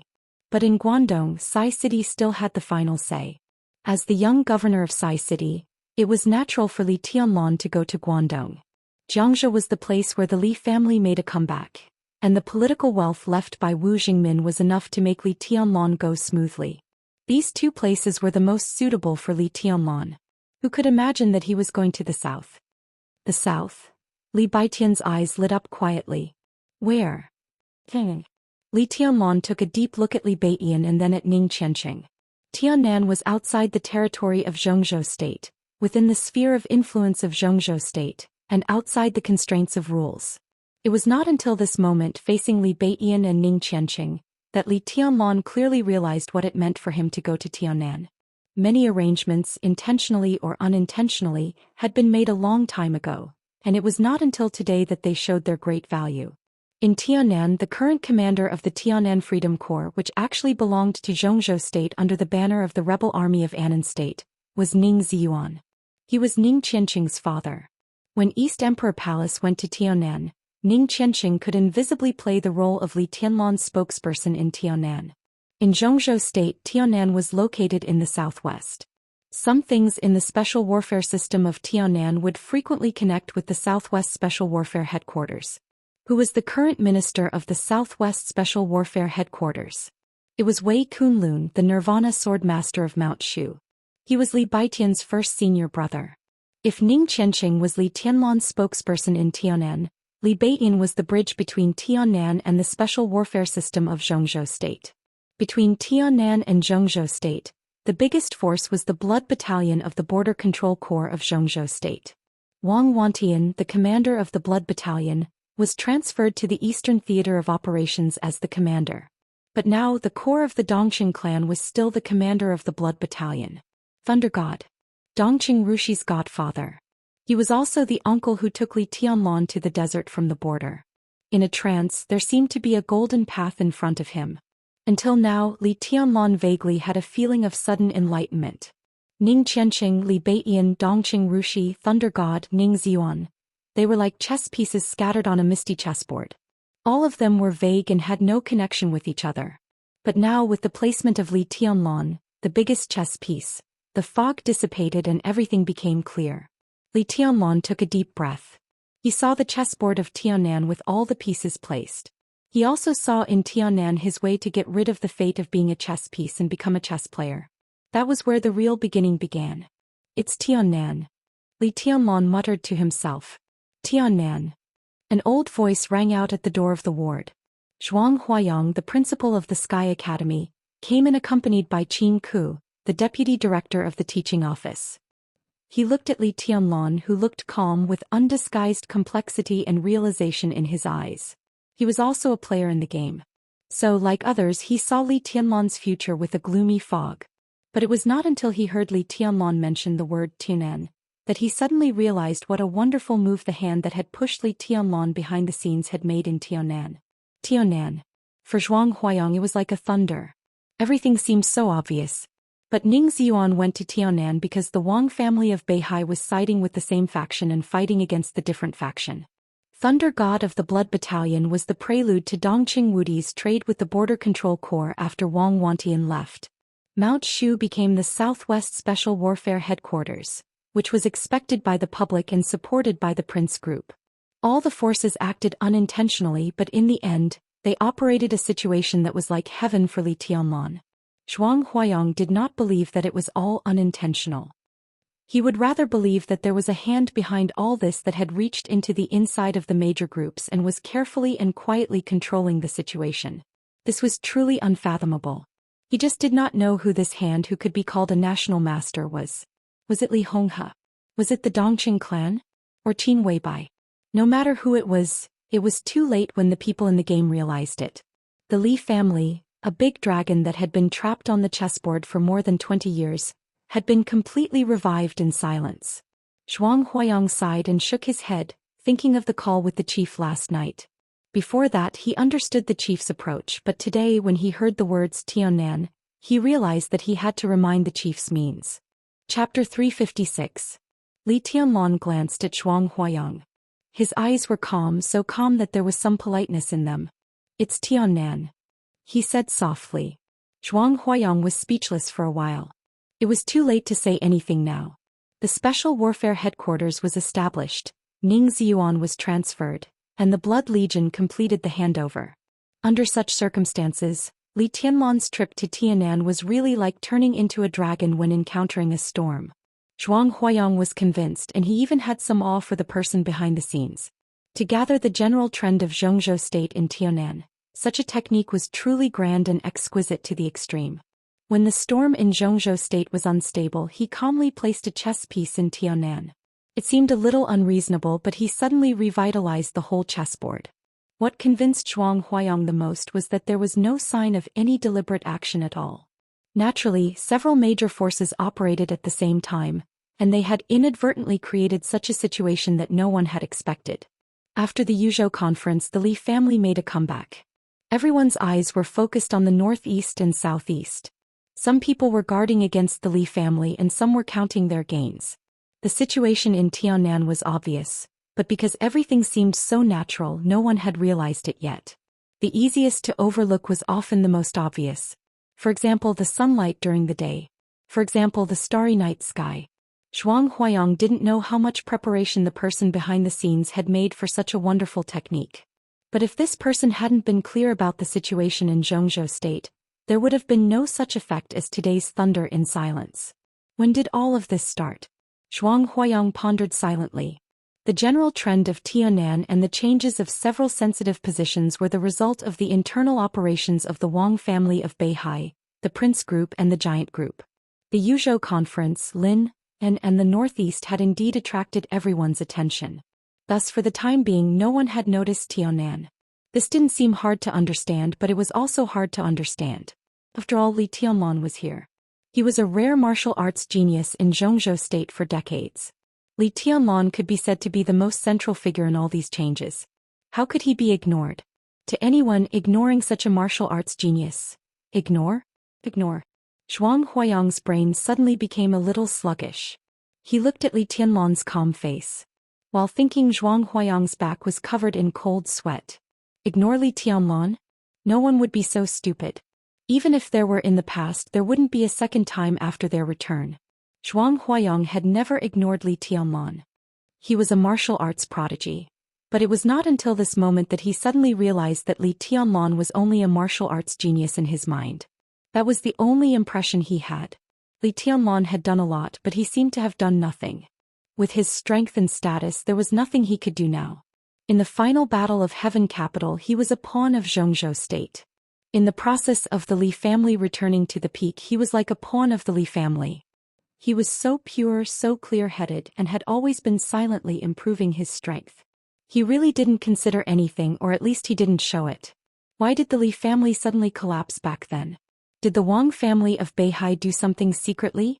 What resources did Kunlun City use in the plan back then? Would these resources be clues? What was the truth behind Li Guangtu's treason? From the beginning to the end, Li Tianlan didn't even care about this series of questions that he had to consider in his position. He knew nothing about the past and didn't explore it. Instead, he focused purely on improving his strength, waiting for the opportunity to take the first step. He was too obvious. So much so that it even became his label in people's eyes. Zhuang Huayang finally knew why the powerful Wang family of Beihai and the delicate Kunlun city ignored Tiannan.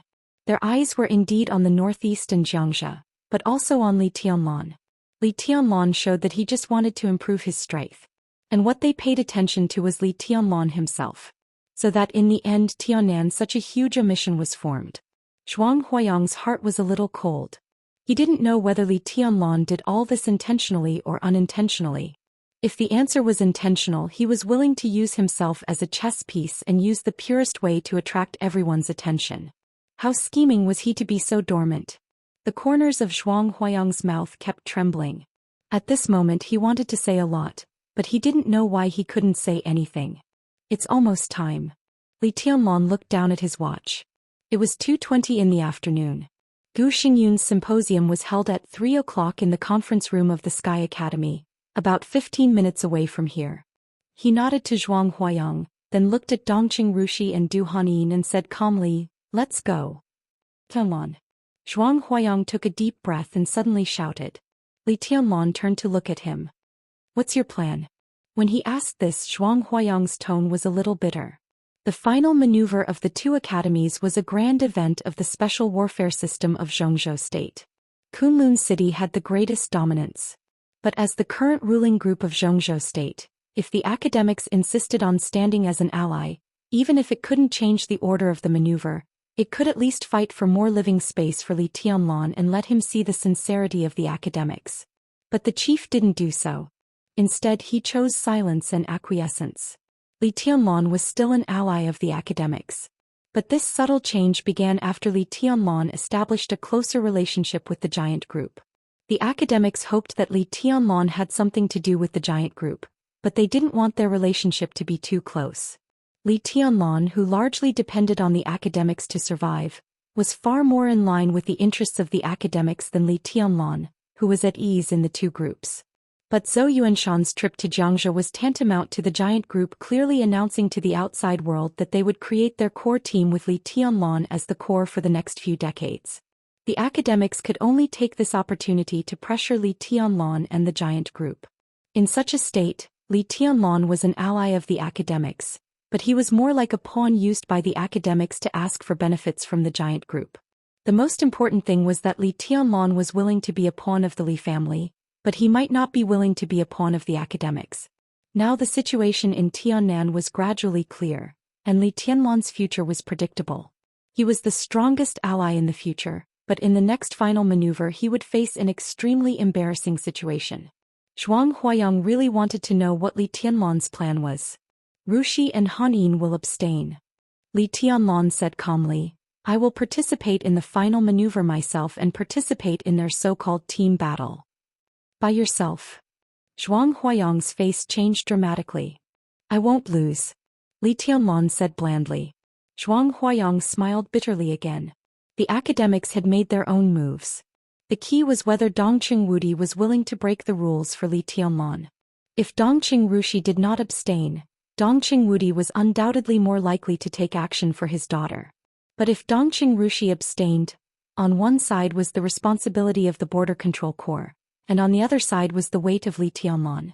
How would Dongqing Wudi choose? If he chose to give up, this maneuver would be a dead end for Li Tianlon. If he lost, Li Tianlon would die. If he won, Li Tianlon would still die. Li Tianlon could win with such a lineup. Kunlun City and the Wang family of Beihai would definitely kill this threat at all costs. This might be an opportunity for the academics? But if the giant group gave up, would the big shots of the academics really offend the Wang family of Beihai and Kunlun City for Li Tianlon? Who was willing to bear that kind of pressure? Zhuang Huayang had a splitting headache. He took a deep breath, patted Li Tianlon on the shoulder and said in a deep voice, "I'll call the leading cadre right away." Li Tianlon smiled, turned and walked out of the ward. The conference room of the Sky Academy was very large. The environment was pale white, simple and spacious. When Li Tianlon walked into the conference room with Dongqing Rushi and Du Hanyin 15 minutes in advance, Gu Xingyun was already sitting in the main seat of the conference room. Gu Qianchuan, who used to serve as a real marshal in Zhongzhou State and now became a nominal title with the disbandment of the Snowdance Corps, stood quietly beside Gu Xingyun with an indifferent expression. The fresh sunshine after the rain gently sprinkled into the main seat of the conference room. The two invincible realm experts of Zhongzhou State stood and bathed in the sunshine, as if they were wearing a layer of golden clothes. There were already many figures in the conference room. Gu Xingyun's symposium was held by the top young people in the two academies. To be exact, they were high-level people who had a clear team and served as the core figures in their respective teams, or the individual immortals with great personal strength. Li Tianlon had read the information. This time there were about 30 forces in the two academies, and the total number of people was about 750. Under normal circumstances, this should be the total number of people in the team cooperation maneuver.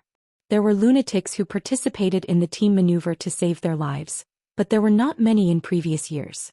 In the final maneuver, where the casualty rate was at least 30%, An individual facing a team was tantamount to courting death, or it was tantamount to giving credits to others. According to the rules of the two academies, the final maneuver of the two academies was important, but credits were more important. Therefore, the maneuver seemed to be a contest of force, but the tricks in it also tested a person's mind. Every student would consider how to make use of their strengths to make up for their weaknesses and strive for the most credits to improve their ranking. As soon as Li Tianlan and the other two walked into the conference room, almost everyone's eyes were focused on them. Most people's eyes were a little strange. Wang Xingxiao and Xianxia sat in the middle. Seeing Li Tianlan come in, Wang Xingxiao waved his hand with a smile as a greeting, looking very friendly. Gu Hanshan, the young master of Kunlun City, and Gu Yulan, the last disciple of Gu Qianchuan, sat together. They were almost next to Wang Xingxiao and Xianxia. Gu Yulan, whose face was still a little pale, was still wearing a mask. She snuggled up to Gu Hanshan like a little bird. Jiang Shangyu sat on the other side of Gu Hanshan. Before Li Tianlan came in, several super experts of the young generation of Zhongzhou state had been whispering together. What they said did not matter at all. What mattered was that the signal they gave was clear enough, and that was enough. Li Tianlan was expressionless. He picked a chair at random and sat down, quietly waiting for the meeting to begin. Time passed slowly. At 3 o'clock sharp, the bell rang in the office. Gu Xingyun, who had been sitting in the main seat with his eyes closed, opened his eyes. He glanced around and a smile bloomed on his elegant face. Everyone is here. Gu Xingyun said, "Let's have a meeting." Li Tianlan froze and subconsciously narrowed his eyes. Everyone is here? Sitting next to him, Du Hanin and Dongqing Rushi were celebrities of the two academies respectively. Before the meeting began, they had introduced the main figures present to Li Tianlan. The conference room was large and there were many people sitting, but it was far from complete. There were about 30 forces of the two academies that had not been disbanded after 3 years. But Du Hanin and Dongqing Rushi introduced too few. 5 from the Sky Academy. 7 from the Deep Sea Academy. This also included East Emperor Palace, 3000 World Phantom Palace and Jilei Mountain. That was to say, half of the young forces of the two academies were not present at this time. But Gu Xingyun said that everyone was here. Li Tianlan did not think that Gu Xingyun would make mistakes in this kind of thing. Then it could only prove one thing. In this team maneuver, more than half of the forces in the two academies chose to abstain for various reasons. Abstaining was allowed in the maneuver of the two academies. But abstaining was not without a price. Some credits would be deducted. So abstaining was not so easy to determine. But even so, more than half of the forces chose to abstain. What did this mean? Li Tianlan observed everyone in the conference room calmly. Of the 12 forces present at this time, in addition to East Emperor Palace, Phantom Palace, 3000 World and Jilei Mountain, there were 8 other forces. There was no doubt that these were the forces led by Wang Xingxiao and Gu Hanshan. The rules set by Kunlun City seemed to be ordinary except for increasing the casualty rate. But in fact, the team maneuver, which used to be placed in the middle or at the end, had become the simplest and most brutal encirclement and suppression with the adjustment of the order. Li Tianlan was the target of everyone's encirclement and suppression. Could even be said that he was the only target. Kunlun City and the Wang family of Beihai made it clear that they wanted to give Li Tianlan a little chance. Li Tianlan looked at Gu Xingyun and Gu Qianchuan. Gu Xingyun did not look at him. But Gu Qianchuan's eyes were always on Li Tianlan. His eyes were ferocious and vicious, with awe-inspiring killing intent. Seeing Li Tianlan's gaze, Gu Qianchuan raised the corner of his mouth and showed a disdainful sneer. Li Tianlan lowered his head again and remained calm. Gu Xingyun smiled again. His injury was indeed very serious and his breath was short and heavy. Even if he tried to hide it, he could not hide it perfectly. Li Tianlan glanced at him and lowered his head again. Some teams finally applied to give up this team maneuver for various reasons. I personally agreed with their abstention. So the team combat on the first day of the maneuver is probably everyone here in your team. Gu Xingyun took a deep breath and continued. This year's team maneuver is special. After careful consideration, Kunlun City decided to increase the casualty rate of this maneuver. But correspondingly, the credits obtained will also increase accordingly. The casualty rate will increase by 20%, and the credits will be increased by 50% according to the previous standard. Such a result is destined to make the competition between you very fierce. I'll ask you again formally. Is there anyone here who wants to withdraw from the maneuver? There was silence. In the silence, a clear voice sounded. I abstain. Huh. What? There was an uproar. Everyone turned to look at Dongqing Rushi, their eyes full of incredible emotions. Dongqing Rushi, Li Tianlan's fiancé, abstained. Did Li Tianlan fall out with the giant group? Gu Xingyun was also stunned, and he didn't even hide the surprise in his eyes. Dongqing Rushi's withdrawal meant that the giant group was less likely to intervene in this maneuver. He had no reason not to be surprised. Dongqing, are you sure? Gu Xingyun asked, trying to make his voice soft. Dongqing Rushi glanced at Gu Xingyun, nodded, stood up and walked out directly. It seemed that she came here to announce the news. I abstain. Du Hanin also stood up and followed Dongqing Rushi out of the conference room. Everyone's brains were buzzing and they couldn't fully understand what was going on for a while. Diagonally across from Li Tianlan, Wang Xingxiao narrowed his eyes and turned to look at Song Xiai. Song Xiai didn't look at Wang Xingxiao, just lowered her head. Wang Xingxiao's eyes were still gentle, but the light gradually became stern. In an absolute disadvantage, Li Tianlan didn't want to implicate his woman, so he sent Dongqing Rushi out of the maneuver. Wang Xingxiao had an absolute advantage. Why would he let his woman take the risk? He looked at Song Xiai without blinking. Thus, while everyone was still in a state of shock, another unexpected voice rang out. I abstain. Song Xiai gritted her teeth and her voice was a little helpless. She glared at Wang Xingxiao. Wang Xingxiao smiled and touched Song Xi's hair. This was a man's war. Li Tianlan didn't want his woman to take the risk. As the heir of the Wang family of Beihai, he naturally had no reason to lose to Li Tianlan in this kind of courage. Everyone's eyes began to shift and finally fell on Gu Hanshan. This team maneuver was destined to be a life-and-death fight. Both Li Tianlan and Wang Xingxiao sent their women out of the maneuver to give them safety. What about Gu Hanshan? The muscles on Gu Hanshan's face twitched fiercely. He was expressionless and said nothing. Gu Yulan meant Gu Hanshan, so she also said nothing. In the silence, Li Tianlan and Wang Xingxiao's eyes seemed to meet for a moment, intentionally or unintentionally. Both of them saw a trace of mockery in each other's eyes. Anyone else wants to quit? Gu Xingyun asked. No one spoke. This time everyone chose to stay. Gu Xingyun looked at Gu Hanshan, and an obscure light flashed in his eyes. His tone was still calm. Very well, since you accept the maneuver, I will introduce the rules. I will tell you the specific tasks of the maneuver the day before the maneuver. Everyone, although your competition is very fierce, I still hope that if possible, you will try to be merciful to your opponents because they are not enemies. This is just a maneuver. From his standpoint, this was what he had to say for the sake of the situation.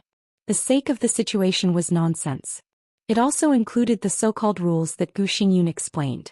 In fact, today Gu Hanshan and Wang Xingxiao sat together, which was the most important practical content. The actual content didn't need to be said. It was already here. This was to put pressure on Li Tianlan, and it was also to strengthen the confidence of other young forces that followed the Wang family of Beihai in Kunlun City. This was the real meaning. Li Tianlan quietly listened to Gu Xingyun's nonsense. He felt a little bored. The nonsense was unexpectedly long. The meeting started at 3 o'clock and Gu Xingyun talked until 4:30. No one had a problem with such maneuver rules. So Gu Xingyun announced the end of the meeting. The young elites who participated in the meeting left one after another. Before leaving, everyone glanced at Li Tianlan with meaningful eyes. Li Tianlan sat in his seat alone. He was truly a loner. He was surrounded by bone-chilling hostility from all directions. He suddenly smiled and glanced at Gu Xingyun again. Then he got up and was about to leave. Stop.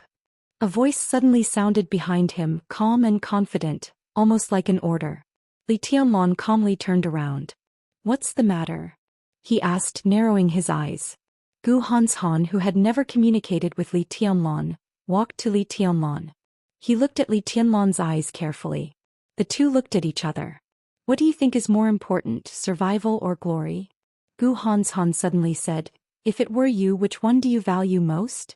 No one could think that Gu Hanshan's first sentence was to ask such a profound and simple question. Li Tianlan remained calm. He could feel that the eyes of the two invincible realm experts of Kunlun City were focused on him at this time. He suddenly smiled and said calmly, "The most important thing is the enemy. I think the master and the servant are the most important." There was a faint but extremely dangerous smile on Gu Hanshan's face. His face was ordinary, but at this time, it had an indescribable strength. "I'm willing to give you a chance. You be my dog and I can give you the right to survive and the opportunity to gnaw on bones. How about that?" Gu Hanshan's tone was very generous. "Don't be ungrateful." He whispered unhurriedly, "If you want to live, this is your last chance. If you don't want the face I'm giving you, I promise you will regret it." Only those who knew the past of the Li family in Kunlun City understood what Gu Hanshan meant. The Gu family had a long history. But more than 20 years ago, there was no special warfare group in Zhongzhou State. At that time there were only 5 groups in Zhongzhou State. At that time the Gu family was regarded by many as a running dog at the feet of the Li family, or a running dog of the Southeast group, which could not be shown in public. Gu Hanshan was undoubtedly proud. He didn't want to admit the dark history of the Gu family, but he wanted the heir of the Li family to crawl at his feet and be his dog. Wang Xingxiao heard this sentence. The corners of his mouth twitched slightly. He wanted to say something, but he forced himself to hold back. Let Li Tianlan be a dog? Perhaps in the whole dark world, only Gu Hanshan had this courage. Perhaps even Gu Xingyun didn't have this idea. Wang Xingxiao knew very well that even his father Wang Tianzong had tried to rope in Li Tianlan. As long as Li Tianlan agreed to join the Wang family of Beihai in the future, Li Tianlan's weight in the territory of the Wang family of Beihai was no less than that of him, the heir of the Wang family of Beihai. This was not only sincerity, but also respect for Li Tianlan's potential. But now Gu Hanshan asked Li Tianlan to be his dog. Such courage was really cute. Li Tianlan's expression did not change. He looked at Gu Hanshan and directly said what Wang Xingxiao wanted to say. "Are you an idiot?" He looked at Gu Hanshan and asked very seriously. "What did you say?" Gu Hanshan's face was cold. "I said you're an idiot." Li Tianlan chuckled. "Is the young master of Kunlun City that great? Do you really think you're a big shot? You're courting death by offending me like this." Gu Hanshan laughed gloomily and his eyes were cold. "I really don't think you're a big shot," Li Tianlan said blandly. "In a dangerous situation I will keep my woman away from danger, and Wang Xingxiao will also keep his woman away from danger. What about you?" He looked at Gu Yulan and said mockingly, "In a dangerous situation in your eyes, your woman may just be a character who can create traps for the enemy. She hasn't recovered yet, right? Based on this alone you're far inferior to me and Wang Xingxiao. When we climb the martial arts we cultivate the sword energy and condense the sword intent. We're born as human beings with no breadth of mind and bearing. So what if you have 10 heavenly king hearts? You're just a useless person." Gu Hanshan's face did not change at all, but his tone became colder. Very good. Li Tianlan smiled. What he said was actually the truth. When he entered the secular world 3 years ago he valued Gu Hanshan, who had the heavenly king heart, because the other party's realm was much higher than his. But in terms of martial arts he really didn't think much of the heir of Kunlun City. The Gu family used to be a low-key dog. After overthrowing the Li family, it became the war god clan of Zhongzhou State. Its rise and fall of honor and disgrace were straight up and down. In terms of foundation it was a real upstart. Gu Hanshan's status was very high, but he didn't want to forget the shame of being a dog of the Li family, at least not far enough for him to forget. In such a state he had the heavenly king heart, but there must be something wrong with his state of mind. In Li Tianlan's eyes, if he had to count his future opponents among the young generation of Zhongzhou State, even Jiang Shangyu ranked ahead of Gu Hanshan, not to mention Wang Xingxiao. It's not a good thing for young people to be arrogant. Gu Xingyun's voice suddenly sounded. He walked over slowly and looked at Li Tianlan with a faint smile. "Tianlan, no one will doubt your potential. But potential is not equal to combat capability. I've seen many geniuses with amazing potential but died young." Li Tianlan said calmly, "Your Highness is experienced and knowledgeable. No wonder you can cultivate such an excellent heir. I admire you." Gu Xingyun was not angry at all. His smile became more elegant and warm. "Hanshan is young and has many shortcomings, but it doesn't matter. But he's right about one thing.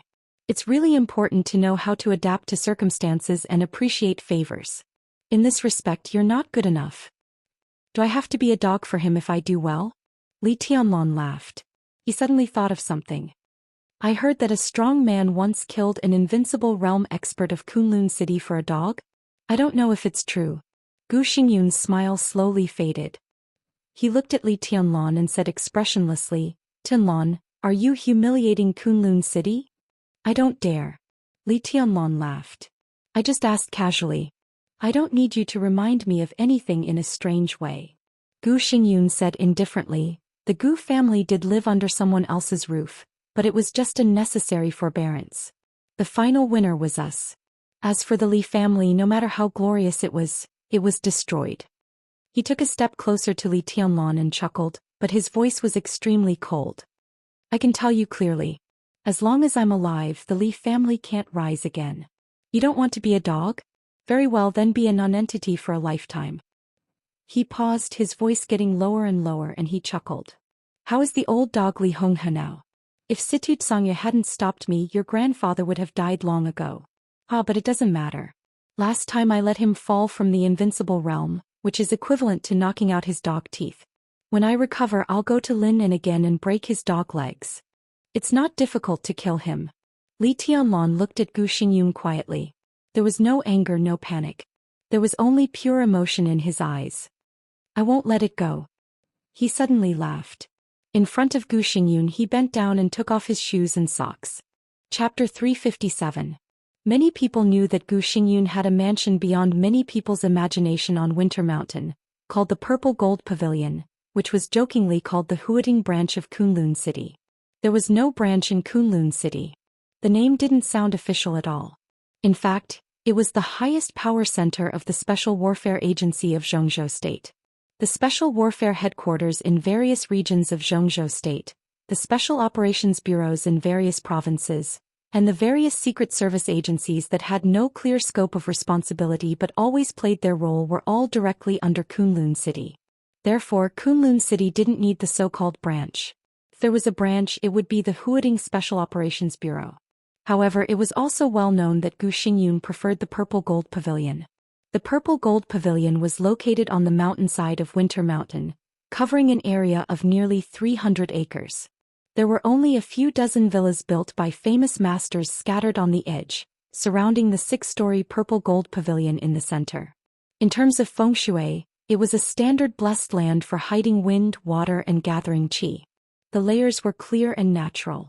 Coupled with the artificial layout, it seemed that this place could enjoy the luck of Winter Mountain.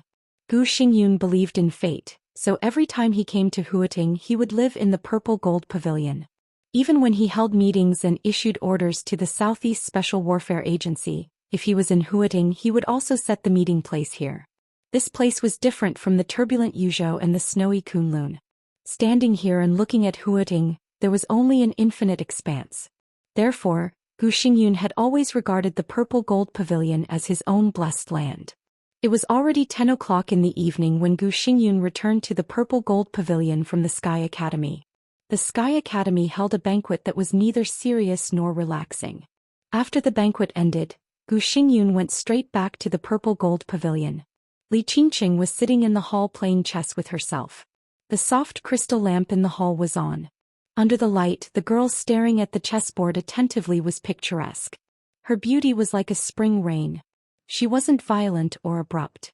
She was natural, elegant, and gentle.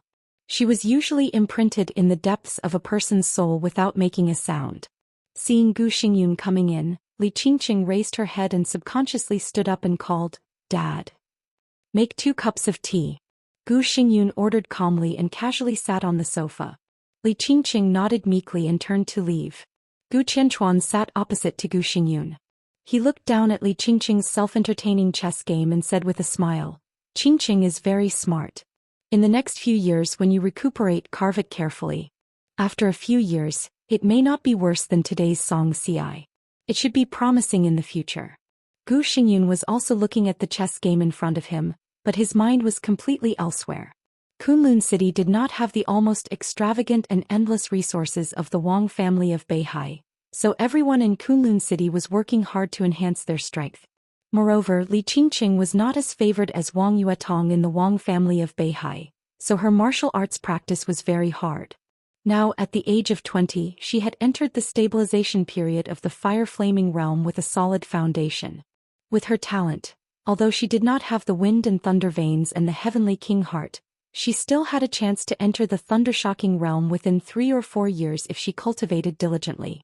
A master of the thunder-shocking realm at the age of 24 or 25, and a young and stunning woman at that, if not unparalleled, was at least rare. Gu Xingyun thought for a while and said indifferently, "It's a pity to waste such a talent." Gu Qianchuan insisted intentionally or unintentionally, not stingy with his evaluation of Li Qingqing. Gu Xingyun lowered his head and his eyes were a little complicated. Seeing such an excellent daughter, there was no relief in his eyes, only complexity. This was the daughter he and Li Shi gave birth to. Gu Xingyun was convinced that this was his biological daughter. But he did not like her at all. Every time he saw the mother and daughter, Gu Xingyun would always think of some old things that he did not want to remember at all. "You don't like her?" Gu Qianchuan asked a nonsense question. Gu Xingyun glanced at him and did not speak. Gu Qianchuan smiled and whispered, "If you really don't like her, it's better to leave her in Huiting Purple Gold Pavilion. It's okay to give her to Qingqing as a dowry." "What do you mean?" Gu Xingyun reached out to tidy up the chessboard. His tone was a little colder, but it was not aimed at Gu Qianchuan. Gu Qianchuan was also tidying up the chessboard. He clearly held the white chess piece, but he violated the rules by putting a piece on the chessboard first. He said flatly, "Whatever you want to mean, it means what it means. There was Li Shi in those years.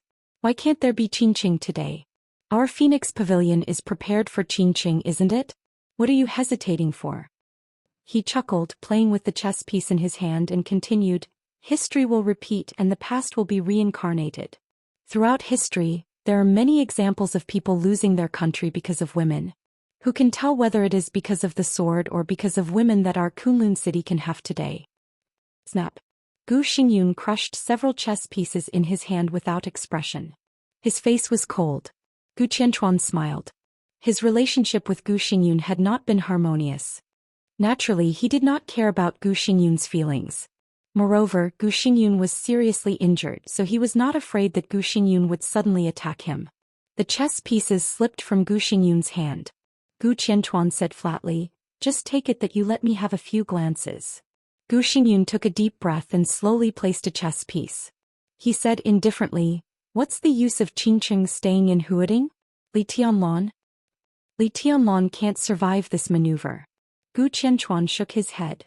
"We don't have to waste resources on him. He is really amazing. Under normal circumstances, Qingqing is the most suitable for him. But now the general trend has been formed, and he is just an ant that will be crushed by the general trend. If Qingqing really wants to get close to him, I won't let her stay in Huiting, but go to Xianxia or Guangdong."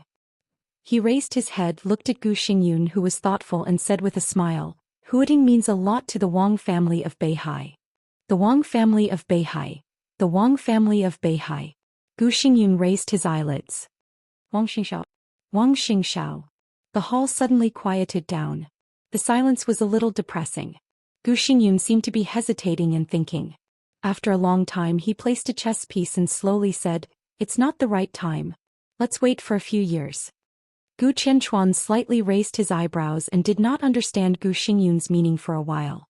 He thought for a while, then his face changed and he slowly said, "You don't think Wang Tianzong and Wang Xingxiao are good?"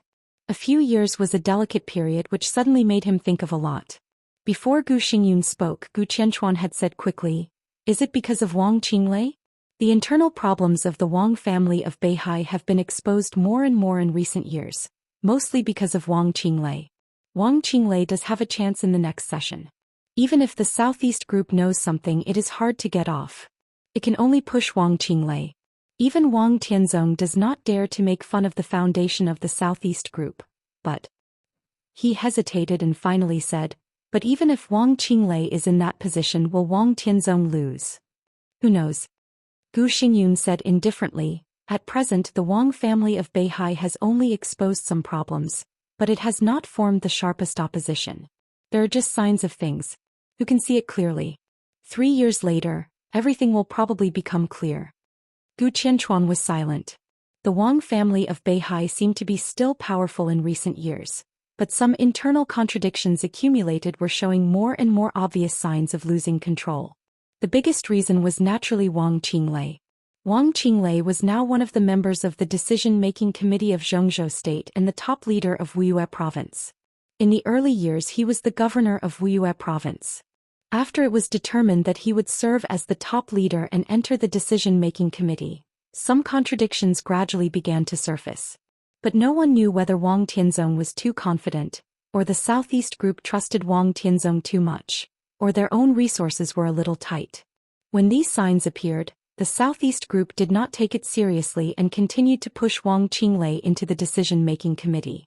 In the general election 3 years later, it was almost a certainty that Wang Qinglei would take a step forward.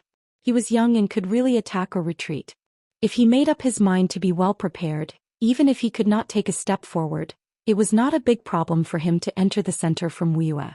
At that time, the two giants of the Southeast group who had a close relationship with Wang Tianzong would step down. If Wang Qinglei went further, he would become the new flag of the Southeast group. And he would be a very high-ranking flag figure. Even if the Southeast group was not optimistic about Wang Qinglei, he could not be replaced in that position. Even if they had to bite the bullet for the foundation of the group, they could only choose to support Wang Qinglei. At that time, the real game between the powerful Wang Tianzong and the powerful Wang Qinglei would begin. One controlled Beihai province and the other controlled Southeast group. That was a game of power and force. Only at that time the final result of the Wang family of Beihai could be seen. Gu Xingyun did not allow Li Qingqing to get close to Wang Xingxiao now, not because he was not optimistic about Wang Tianzong and his son, but because he did not know what Wang Tianzong would do in the past 3 years. It was not a good thing to get involved when everything was confusing.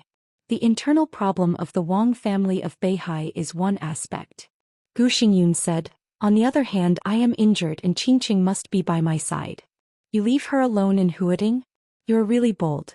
If Qingqing is out of control, aren't you afraid that the woman will go crazy and kill you? Gu Qianchuan's face changed and he smiled bitterly without concealing it. Gu Qianchuan smiled bitterly. On the top of Winter Mountain, under the starry sky, Li Tianlan, who had been sitting here watching the scenery for a long time, also hung up the phone in his hand. I can be sure. Li Tianlan whispered, the motorcade that just went in is Gu Xingyun and Gu Qianchuan.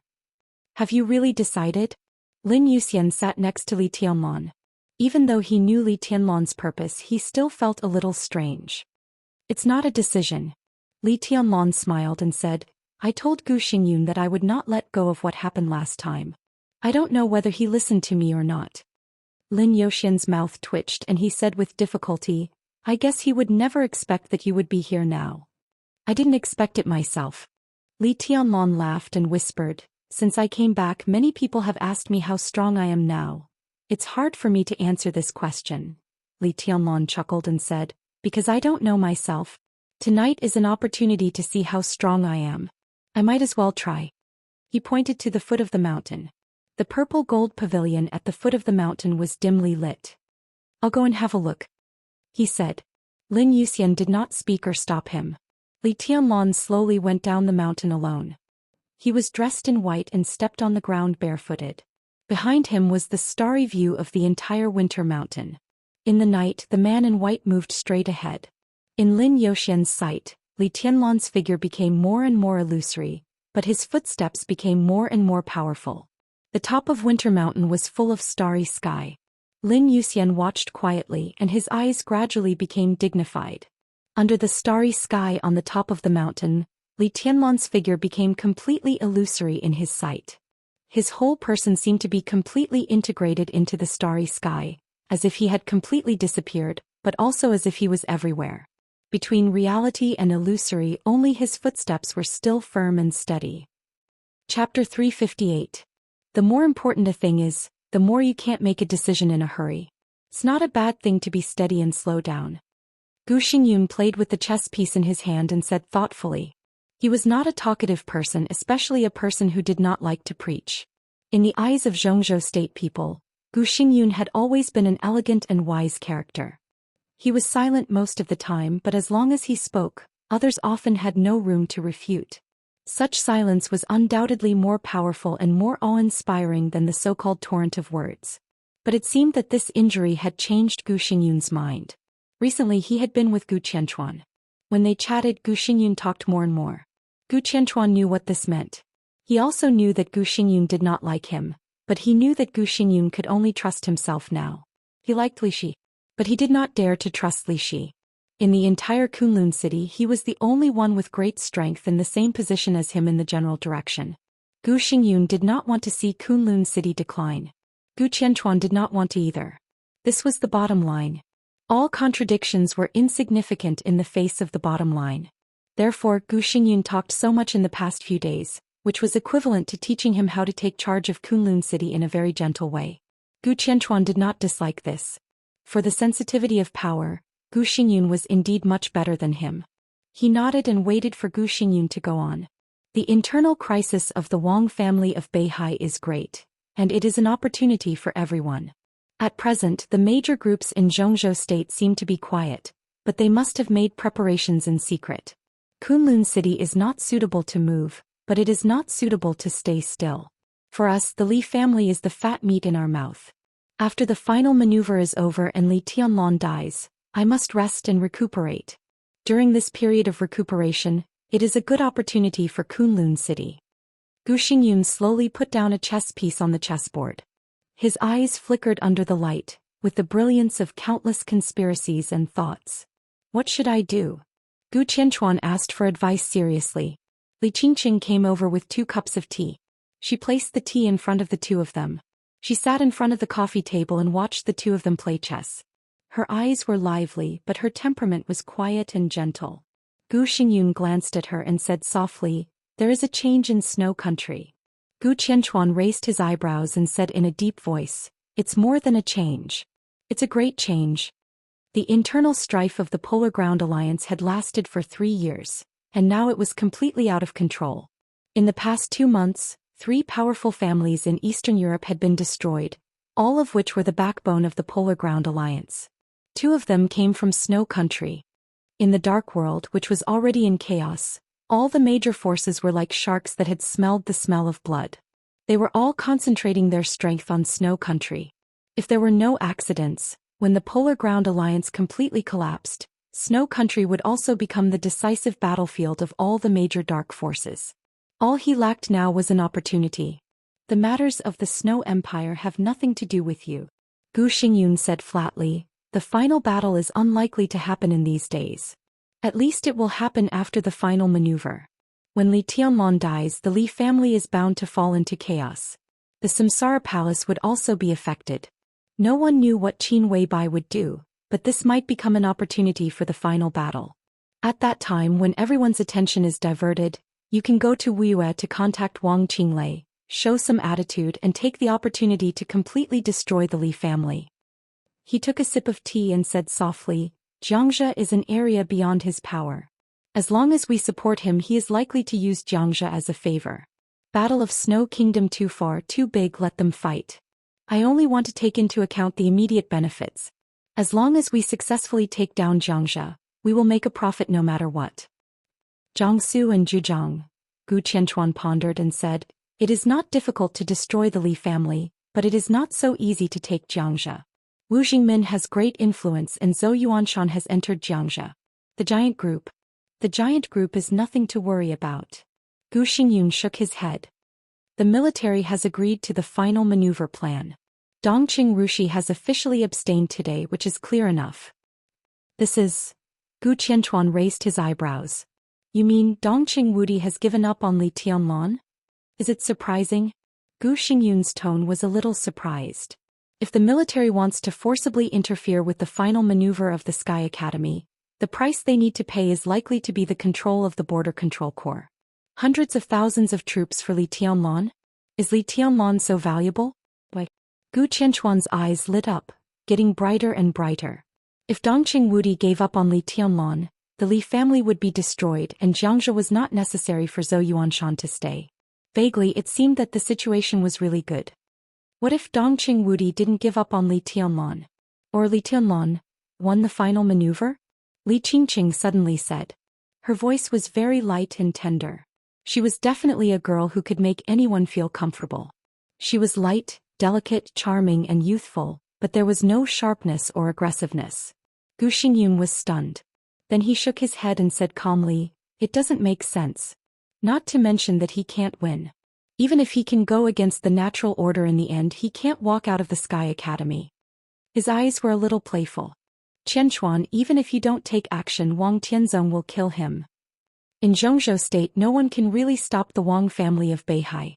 Just like in this era no one can stop Wang Tianzong. Wang Tianzong will kill Li Tianlan?" Why? Li Qingqing seemed a little curious. "Because he is too strong, so he has to die. If he dies in the final maneuver, it is because he is not strong enough, so he also has to die." Gu Xingyun's tone was indifferent. Li Qingqing was silent for a while, then whispered, "The chosen one is really bitter." Gu Xingyun smiled and felt that his daughter's words were really right. All living beings were bitter, and so were the chosen one. Arrogant, domineering, unscrupulous, condescending and insufferably arrogant. Even if he was invincible in the world and had power over the court, so what? The human world had never been really relaxed and complacent. As amazing as Li Tianlan was, he also had to struggle for survival and the future of the Li family.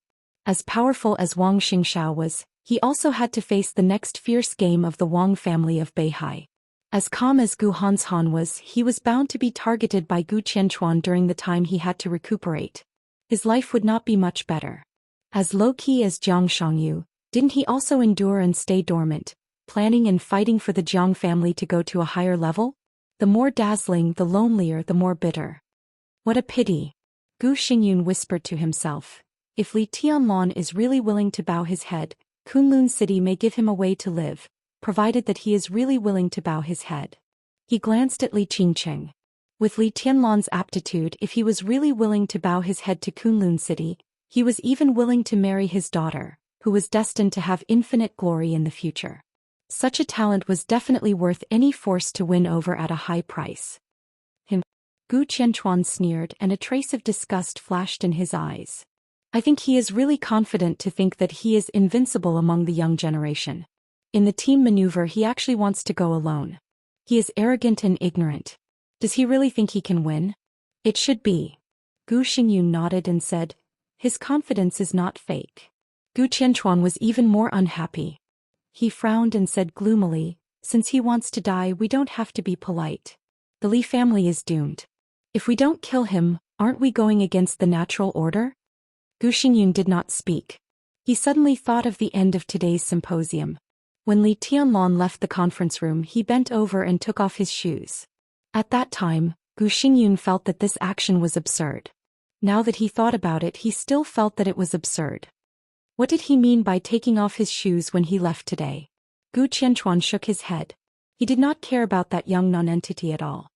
Hans Han and Wang Xingxiao have analyzed that Li Tianlan's current strength should be extremely powerful, but his body is also extremely fragile. He is so fragile that he can't even bear a full blow from them. What do you think? Gu Xingyun nodded and said, "It should be right.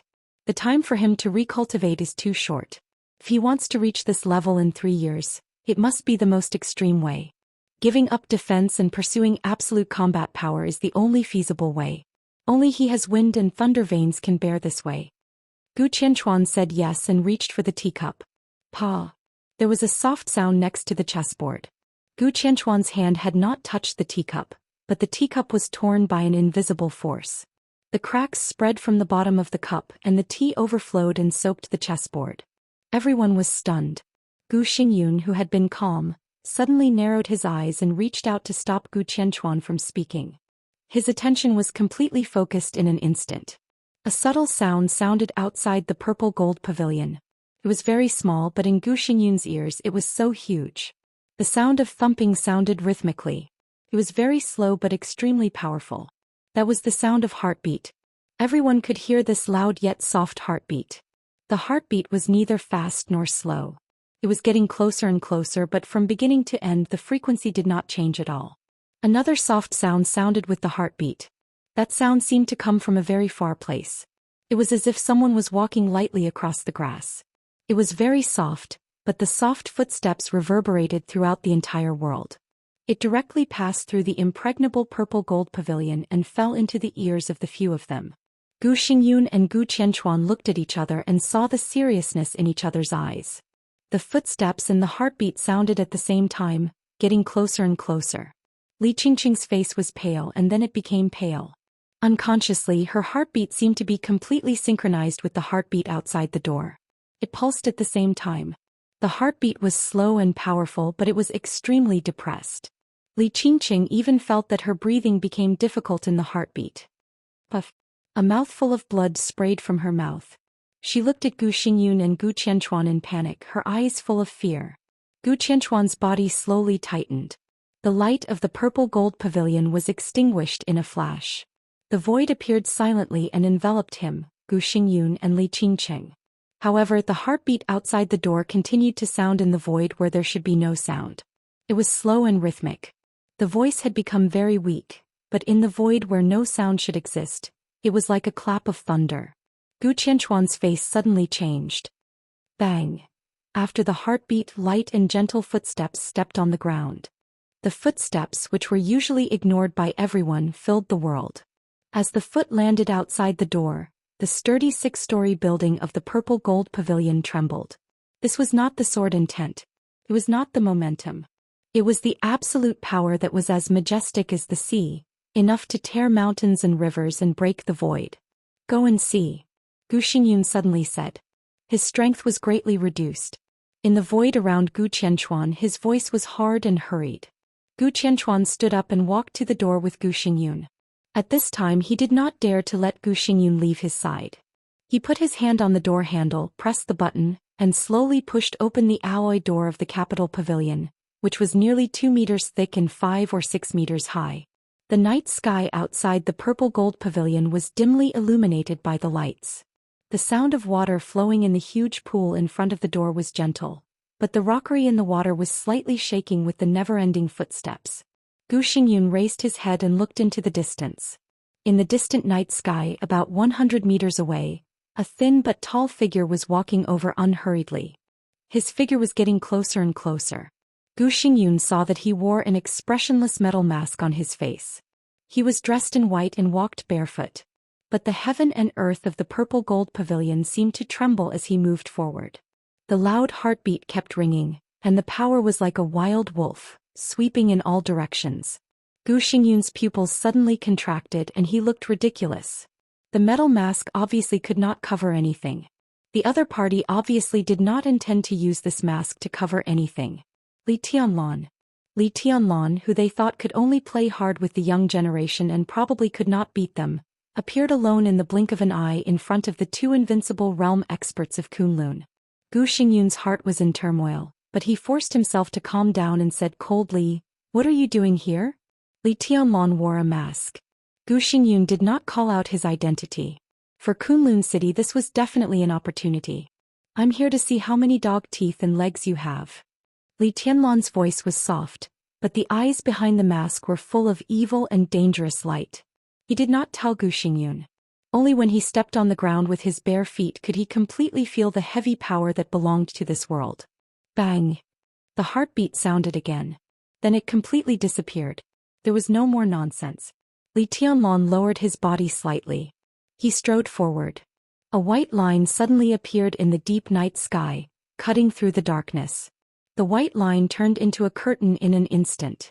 Li Tianlan stomped hard on the ground. An unimaginably violent and majestic power was poured into the ground, causing it to boil. The 6-story purple gold pavilion shook violently. The huge rockery in front of the door, tens of meters high, flew directly into the sky in the surging power and broke into countless stones. The water in the pool rushed out in an overturned manner, turning into white waves and water curtains. Trample through mountains and rivers. Li Tianlan's body rose into the air and directly pounced on Gu Xingyun. A young man less than 22 years old took the initiative to attack the war god of Zhongzhou state. At this moment, the night, the water waves, the void, the white clothes, everything seemed to be frozen. There was only madness between heaven and earth. Close the door. Gu Xingyun took a step back and shouted. Li Tianlan was very strong. But Gu Xingyun believed that no matter how strong he was no match for Gu Qianchuan. But the problem was that deep in his heart he could not completely trust Gu Qianchuan. Bang! Gu Qianchuan took a step back. The alloy gate, which was more than 2 meters thick, was closed. But his own domain shrank in the hall and became extremely heavy. Boom! The next moment the entire purple gold pavilion seemed to fly completely. The alloy gate, which weighed several tons, suddenly broke. Li Tianlan's figure, like the hardest weapon, hit the gate. Alloy fragments flew everywhere. Li Tianlan's figure directly crashed in. Huge alloy fragments floated in the void. Li Tianlan's figure fell directly to the ground in the void without being affected at all. The huge stairs of the purple gold pavilion shook wildly. An inconceivably tyrannical power filled every corner of the void. The silent void melted and collapsed in an instant. The light reappeared in the hall. Trample through the void. Chapter 359. The absolute darkness of the void collapsed and disappeared. The light shone in the hall again. But it seemed that the darkness before was so beautiful that the light that everyone could adapt to was extremely dazzling at this time. The huge alloy fragments hit the ground hard and the fine dust rose in the hall. The light gently flowed on the white clothes made of cloud silk. Li Tianlan stood there, but it seemed that all the light suddenly gathered. Gu Qianchuan stood in front of Gu Xingyun and Li Qingqing. His eyes were fixed on Li Tianlan with unconcealable astonishment and rage. Li Tianlan had grown into a figure worthy of everyone's attention. No one would deny this. Gu Qianchuan also attached great importance to him. But he only valued Li Tianlan's potential. He was an invincible realm expert. 3 years ago the Divine List and the Holy List were re-ranked. Gu Qianchuan successfully took the last train and ranked last on the Holy List.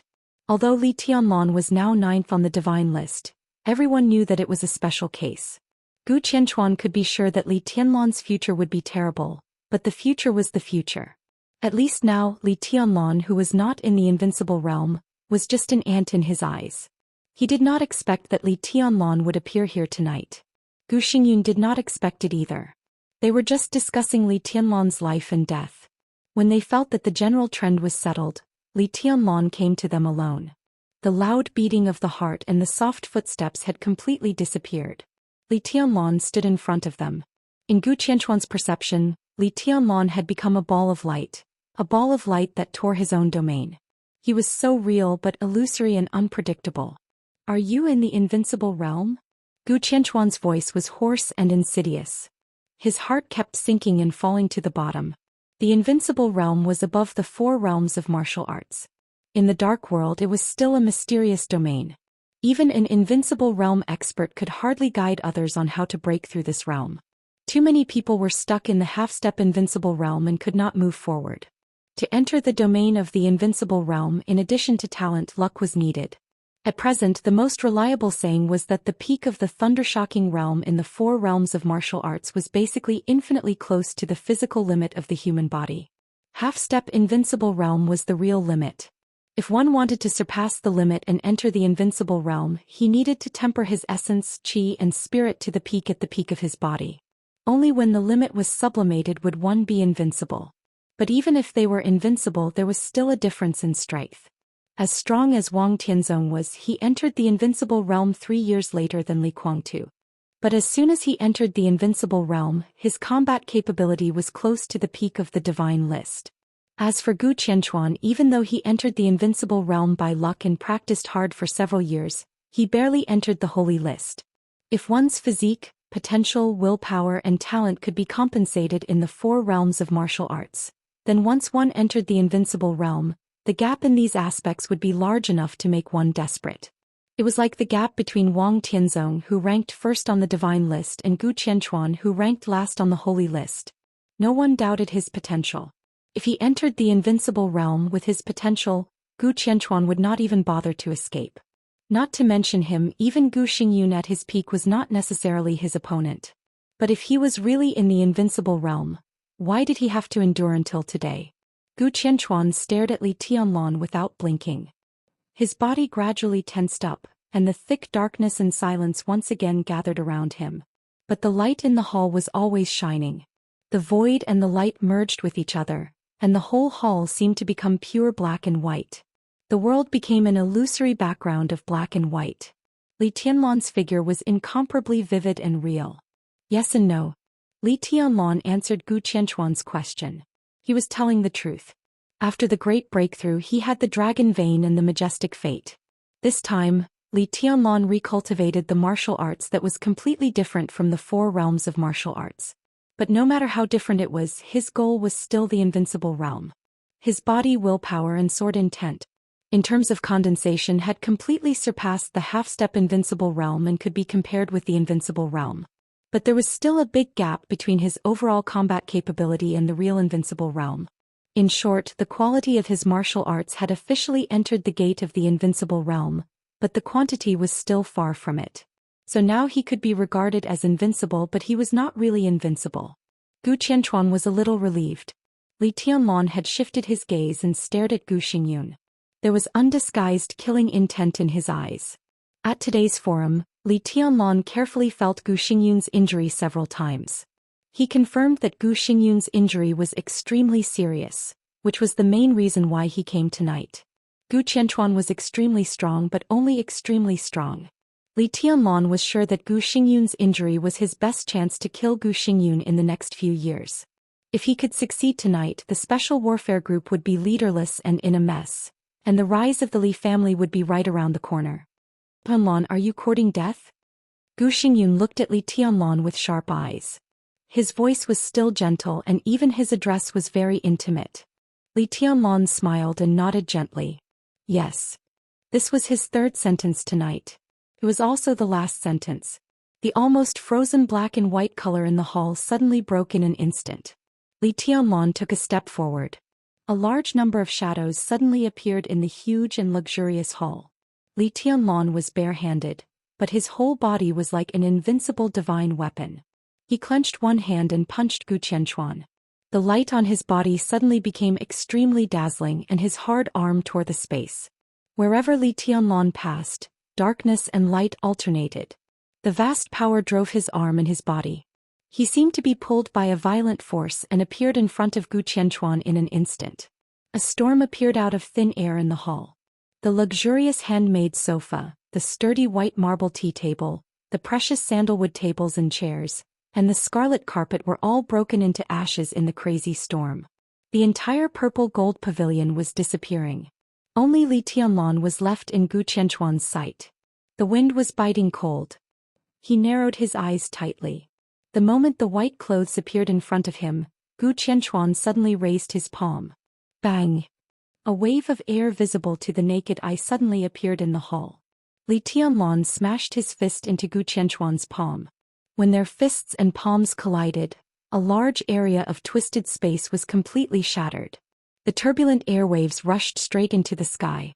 In the deafening roar, the ceiling of the purple-gold pavilion, which was tens of meters high, suddenly broke. Dust flew up and down and broken stones fell down. Li Tianlan's fist trembled slightly, but he did not stop moving at all.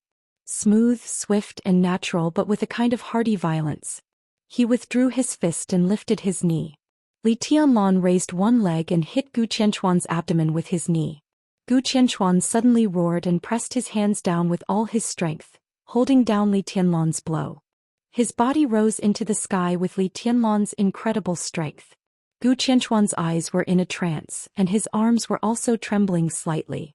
It seemed that a few minutes ago he had discussed with Gu Xingyun that Li Tianlan's biggest weakness should be his body. Now in retrospect, Gu Qianchuan only felt that he had just said a joke. Li Tianlan's current body was completely unimaginable. His rapid speed and extreme strength were vividly displayed in him. But obviously, Li Tianlan showed no sign of being unable to bear it. At the moment when the fist and palm met, as an invincible realm expert he had a close fight with the junior of the Li family with all his strength. But the opponent's body was still not overloaded. Gu Qianchuan's body flew higher and higher along with Li Tianlan's strength. Li Tianlan raised his head. Gu Qianchuan raised his hand without expression. In the storm of power, countless densely packed sword intents suddenly burst out. The sword intents condensed around Gu Qianchuan. The sword energy whistled and one after another like real giant swords formed around him. Gu Qianchuan suddenly clenched his fist and punched Li Tianlan in the air. 10 skills of true martial arts. Destruction of 5 elements. Boom. Several giant swords condensed around Gu Qianchuan fell at the same time. The ceiling stones were also falling. The sword energy soared into the sky. Li Tianlan's figure suddenly jumped up. Under the metal mask, his expression was completely hidden. Only a pair of eyes were ferocious and cold. He reached out. He clenched his fist. Boom! The falling boulders from the ceiling were smashed by his fist. The sword intense condensed in the air kept trembling under the absolute power. Li Tianlan kept punching. The condensed sword shadows and the falling stones kept breaking as he went up. The torn sword intense spread everywhere in the pavilion. The stairs burst into dust and the solid walls began to crack. The huge pavilion was shaky in the intertwining of power and sword intense. Gu Qianchuan's figure rose again. The sword intense of Kunlun City were like a waterfall. Li Tianlan rose in the air. He punched and stepped in the air. Everything in his way, whether boulders or sword intense, burst into pieces. In this state, Li Tianlan only gave people the impression of madness. Gu Xingyun pulled Li Qingqing and quickly retreated out of the crumbling pavilion. Boom! The deafening noise reverberated on Mount Dong under the night sky. As soon as the father and daughter left the purple gold pavilion, the famous six-story mansion in Zhongzhou State had been smashed into ruins by the fight between Gu Qianchuan and Li Tianlan. Li Qingqing subconsciously turned her head to look back. In the smoke and dust, Li Tianlan and Gu Qianchuan were still fighting. They would not stop until one of them died. Was this Li Tianlan? Li Qingqing was in a daze. She had always heard that her elder brother was also a young heavenly son in Zhongzhou State. But it seemed that until tonight she really saw the power of the so-called heavenly son. But she did not understand. The Li family in Zhongzhou State was famous for its sword intense in the dark world. The 24 moves of sword were unparalleled in the world. Chapter 360. It wasn't just Li Qingqing who was thinking about this. Gu Xingyun and even Gu Qianchuan who was fighting were confused. Why didn't Li Tianlan draw his sword? The Li family's 24 moves of sword was unparalleled in the world. For hundreds of years in the dark world in terms of martial arts, the Wang family of Beihai was the well-deserved number one. In terms of swordsmanship, Zhuanyuantai really outshone others. Kendo could be said to be the soul of the Li family. Whether the successor of the Li family had a sword in his hand or not was a completely different concept and state. After realizing this problem, Gu Xingyun suddenly remembered that Li Tianlan had never drawn his sword at all since he returned after disappearing for 3 years. To severely injure Gu Yulan, he imitated the great void sword intent. It was the even more incredible sword of Emperor Path that killed Gu Yunxia. The method of defeating Song Xiai was very similar to the myriad Tao collection of the Purgatory of Heaven capital. But what was his true sword intent? Or the 24 moves of sword? Then why not? Gu Xingyun brought Li Qingqing out of the purple gold pavilion. It was also a mess outside the purple gold pavilion. The clear pond became muddy and the huge rockery was broken in the grass. Gu Xingyun hid behind a cracked rock. He looked indifferent, but his eyes were cold and gloomy. No one could understand the anger and killing intent in his heart at this moment. After becoming the war god of Zhongzhou State for more than 20 years, this was the first time that he was forced to flee and even needed protection. The power of the murderous weapon's frontal attack was completely incredible. Even if he used the improved version of Immortality Potion of Zhongzhou State to stabilize his injury, his body's various functions had declined to the bottom. Unless he was willing to risk his life, otherwise in his current state if he was alone, even an ordinary thundershocking realm expert could completely kill him. If it weren't for the rumors that he was seriously injured and needed a long time to recuperate, and that he needed to stand up to stabilize the morale of the army, he wouldn't have shown up at all in the final maneuver of the 2 academies. Now he forced himself to come to Huading just to go through the motions. No one thought there was a problem. But just when no one thought there was a problem arose. Li Tianlan, the surviving member of the Li family, actually came to them above board. What did he take Kunlun City for? Gu Xingyun's mind was buzzing. He knew very well what the consequences of tonight's attack would be.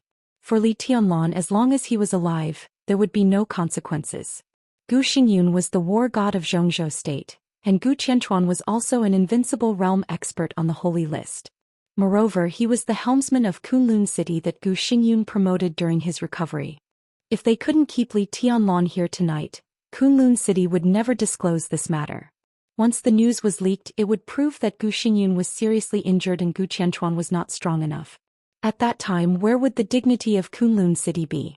If Li Tianlan escaped unscathed tonight, it would be a slap on his and Gu Qianchuan's faces.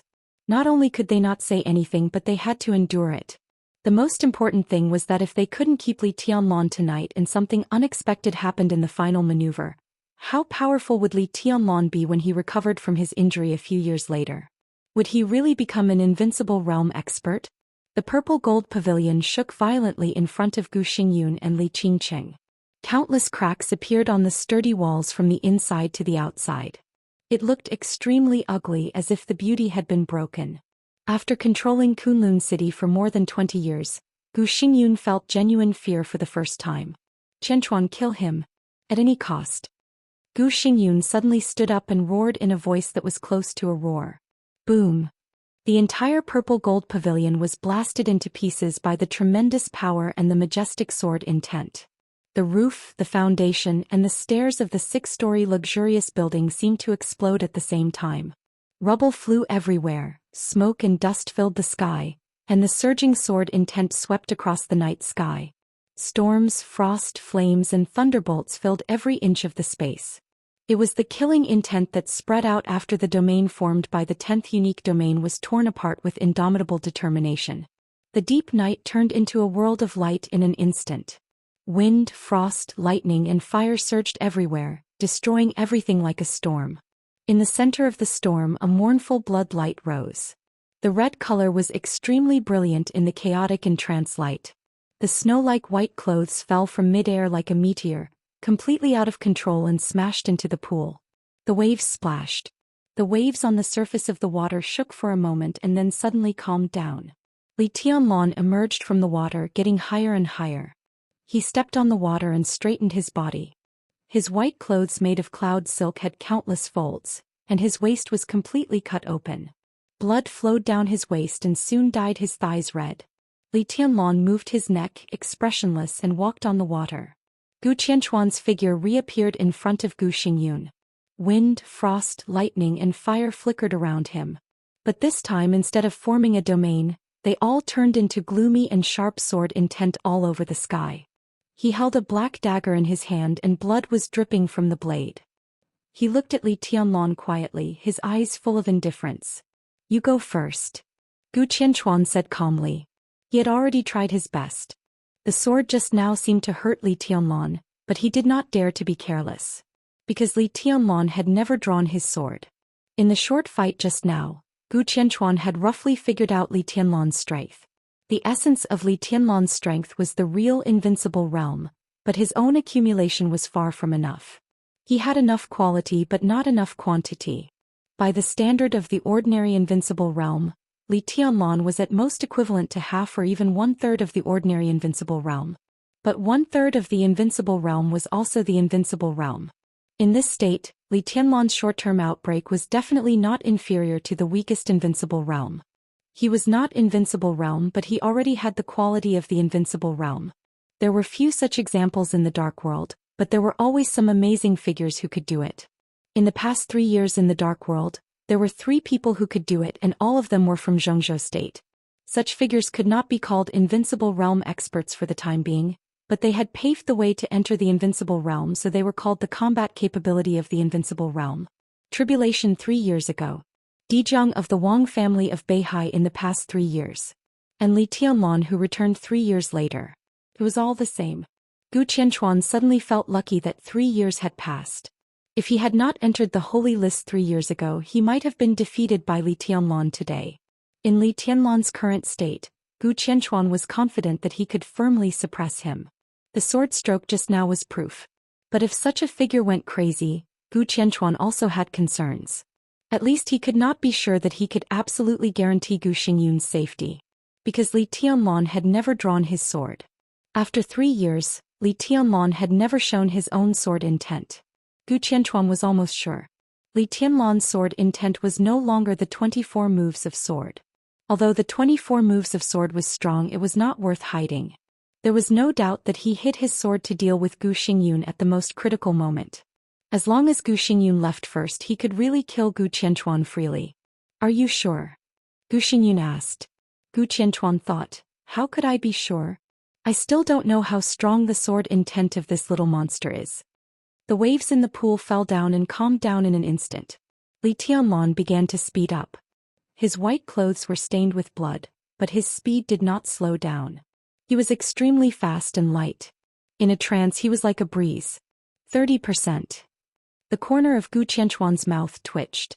As soon as he finished speaking, the wind, frost, lightning and fire around him surged again. The sword intent all over the sky with countless brilliance completely shrouded Li Tianlan like a sky curtain. Li Tianlan roared and rushed forward. He stepped out of the water and rushed to the sky. His figure was like a white rainbow crashing into the sky curtain. The sky curtain full of violent sword intent was directly torn by his body. Li Tianlan's movements were getting faster and faster. Wherever his white clothes passed, all he brought was the simplest speed and strength. It was a kind of bravery and fearlessness that caused one's mind to tremble. Gu Xingyun took a look at Li Qingqing and turned to leave without hesitation. The elites of Kunlun City stationed in the Purple Gold Pavilion finally reacted. Several specially modified black Mercedes-Benz quickly drove over. Dozens of elites rushed to the Purple Gold Pavilion from all directions. Some of them rushed to Li Tianlan. The other part escorted Gu Xingyun to leave Winter Mountain. Gu Xingyun got into a Mercedes-Benz. Several Mercedes-Benz formed a motorcade and left the Purple Gold Pavilion at full speed. The Purple Gold Pavilion had become a ruin. The smoke and dust had not yet dissipated. The sword intent around Gu Qianchuan had suddenly condensed to the limit. The white clothes that tore the sky curtain came to Gu Qianchuan. It was still a punch that was not flashy but filled with extreme violence. Gu Qianchuan grinned and did not retreat at all. He punched with surging sword intent. The piercingly cold wind was silent. The cold and hot alternated in the wind. The fire and frost completely disappeared. Only the extremely cold and hot wind were turbulent. Gu Qianchuan's whole body lit up. A touch of blue appeared in the whistling wind. The blue light flickered slightly and then bloomed under the starry sky in the most ferocious manner. All the frost, lightning and fire were condensed in the blue light arc. Every ray of light was sword intent and power. Thousands of sword intents broke out at the same time like a mountain flood. This was the most balanced and perfect unique technique of Kunlun City, 10 skills of true martial arts. This was the peak use of 10 skills of true martial arts by Gu Qianchuan. It was the integration of several unique techniques at the same time. It was his strongest move. The 8th Supreme Sword Dance and the 5 Elements Extermination were in full bloom in the 10th unique domain. The brilliant sword light completely took away the brilliance of the night sky. The surging and endless light swallowed Li Tianlan in an instant. Where Gu Qianchuan's fist wind went, all the sword light seemed to be guided and burst out. The punch with the ultimate sword intent collided with Li Tianlan's fist. A natural air wave suddenly appeared in the ruins of the Purple Gold Pavilion. Wherever the air wave passed, the ruins of the Purple Gold Pavilion completely turned into smoke and dust.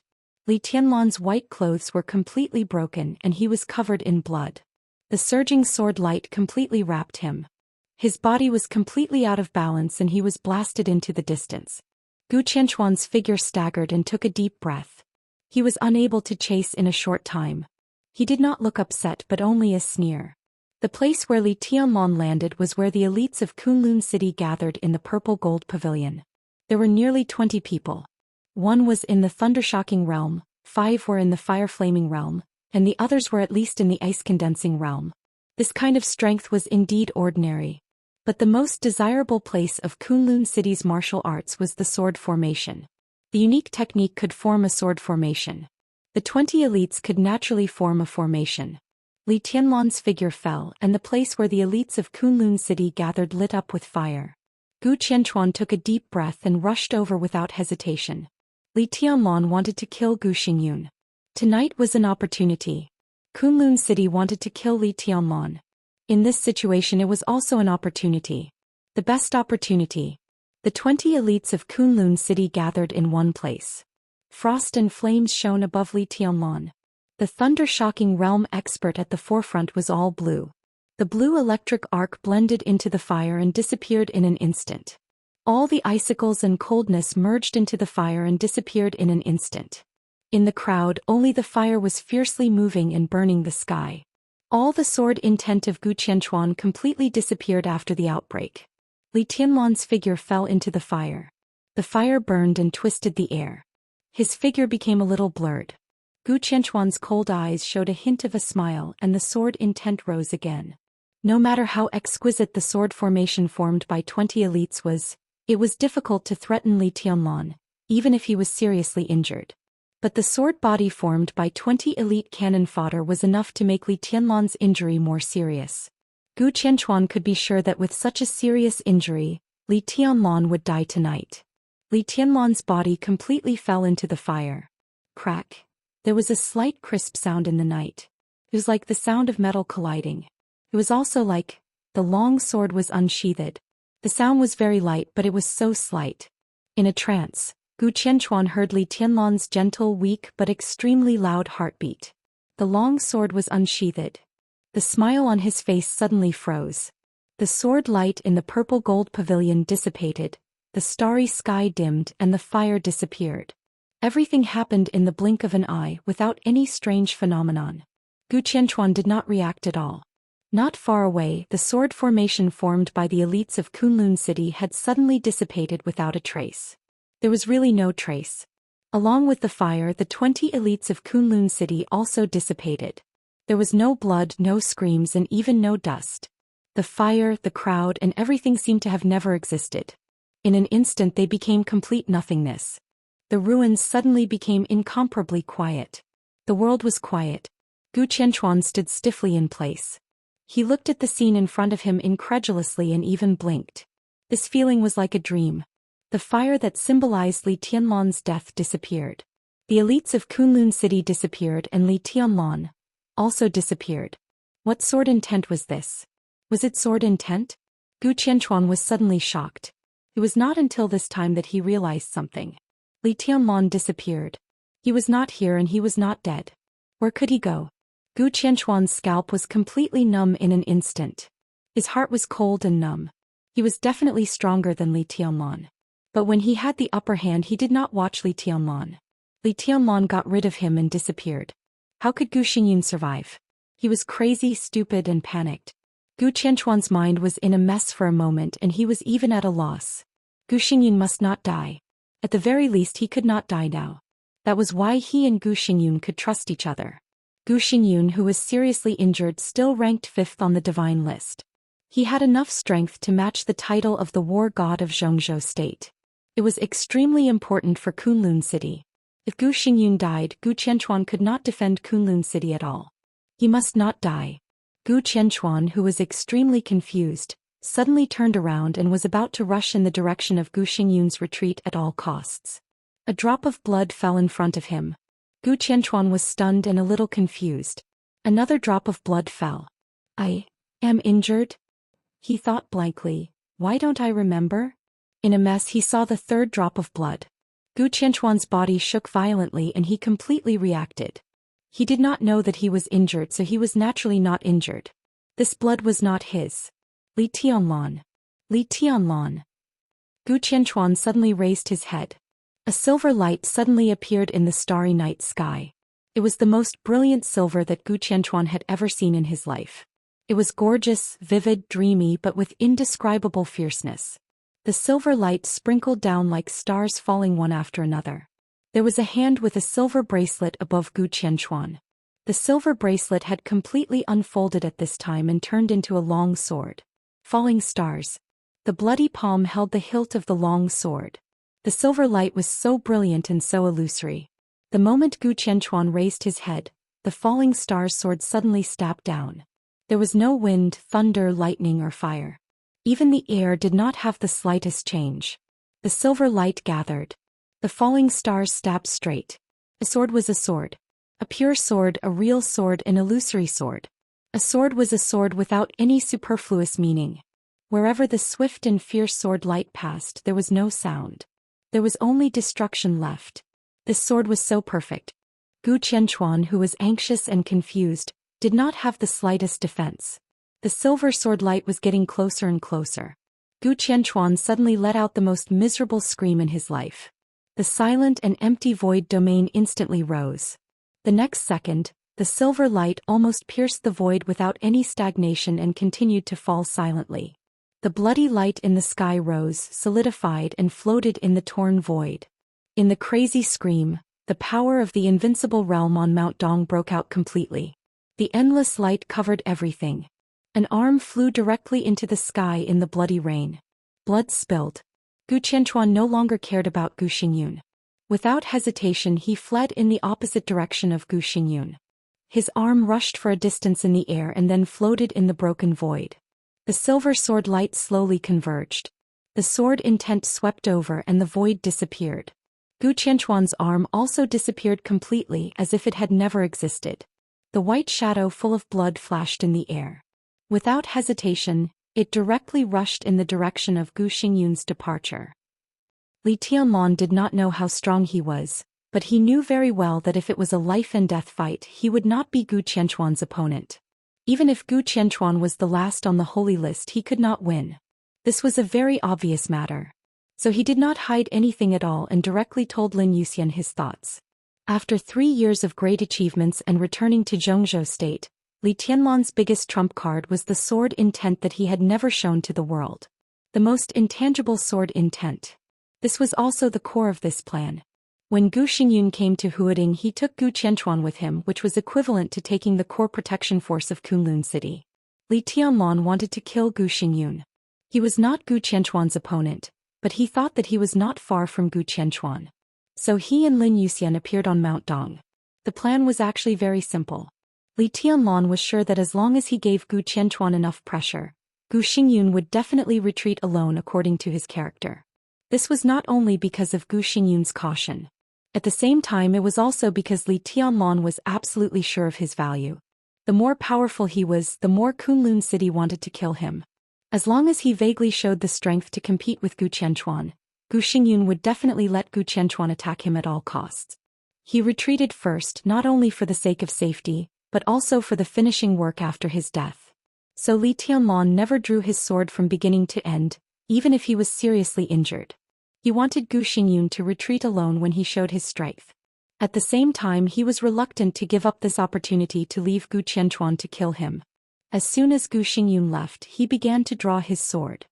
Li Tianlan's plan was to use the intangible sword intent to temporarily get rid of Gu Qianchuan's sight and take advantage of Gu Qianchuan's confusion to launch a sneak attack and severely injure or even kill Gu Qianchuan. As for Gu Xingyun would feel that no one in Zhongzhou state dared to kill him. And it would not take too long for Gu Qianchuan to return to him. So he withdrew easily and decisively. He was right. No one in Zhongzhou state dared to kill Gu Xingyun, even the Wang family of Beihai. But there was an heir of the Lin clan beside Li Tianlan. On the top of Mount Dong. When Lin Yuxian saw the black Mercedes-Benz leave Purple Gold Pavilion, he already knew that Li Tianlan's plan had succeeded. And it was very successful. He did not know whether Li Tianlan could use his sword intent to severely injure Gu Qianchuan. But to do this, Lin Yuxian had to carry out his task. In the plan, after Li Tianlan severely injured or killed Gu Qianchuan, he would meet him as soon as possible. The two of them would join hands to kill the war god of Zhongzhou state. The plan was halfway through. Lin Yuxian had no reason to retreat. He did not want to make trouble, but he was never afraid of it. The Mercedes-Benz went down the mountain road and was getting closer to the road under his feet. Lin Yuxian stood up and silently adjusted the machine gun beside him. Or, it was something like a machine gun. This was a weapon fixed on the top of the mountain. Its shape was similar to a multi-barrel machine gun, but its caliber was 6 or 7 times larger than that of an ordinary machine gun. It was not an exaggeration to say that it was a machine gun. A large string of bullets hung on the weapon. This kind of bullets, together with a machine gun, had never been in service in any country's army in the world. The code name was Rainstorm and the bullets were all small armor-piercing shells. This was a surprise for Gu Xingyun. The Mercedes-Benz team was getting closer and closer. Lin Yuxian grinned and held the body of Rainstorm. "It's really exciting," he whispered to himself and aimed the muzzle at the motorcade on the road down the mountain.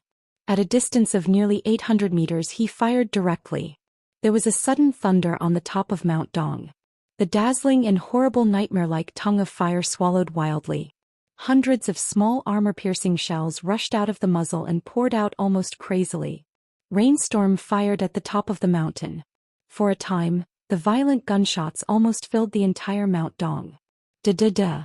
The specially modified Mercedes-Benz motorcade was completely in chaos. The bodies, roofs, and windows were broken under the pouring of the armor-piercing shells. 2 Mercedes-Benz rolled down the mountain at the first time. After the explosion, they turned into a towering fire wave. The Mercedes-Benz in the middle lit up at the first time. The fire lit up inside the Mercedes-Benz, but it quietly filled the space outside and wrapped the entire car body.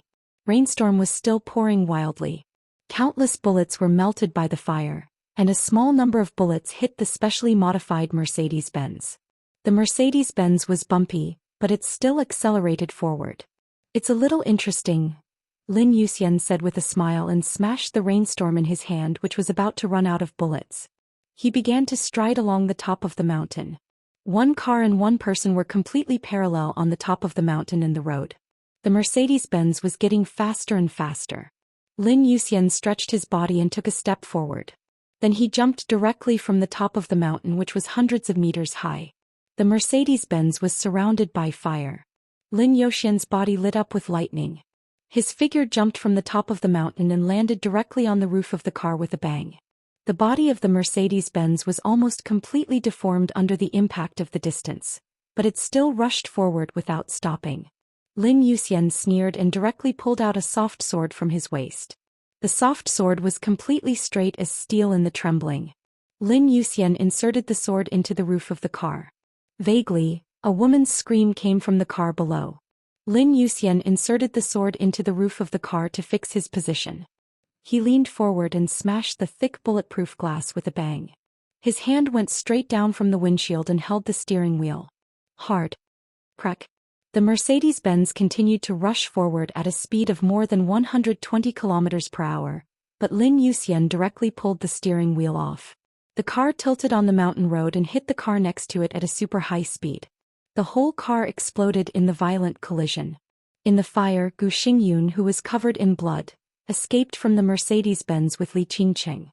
Lin Yuxian quietly floated above the 2 people, expressionless. The software in his hand shook gently and then became straight again. A dim yellow color spread to the sword edge. Suddenly, the sword intent around Lin Yuxian soared into the sky. 9th blade, dusk. There was no hesitation. No hesitation. The dim yellow sword light swept across the valley. Lin Yuxian and the sword united and rushed straight to Gu Xingyun. Gu Xingyun's eyes were cold and angry. As soon as his body moved, Li Qingqing beside him suddenly screamed, "No." She directly stood in front of Gu Xingyun and opened her hands. "No." Gu Xingyun suddenly roared recklessly. Lin Yuxian instinctively withdrew the sword, but it was completely too late.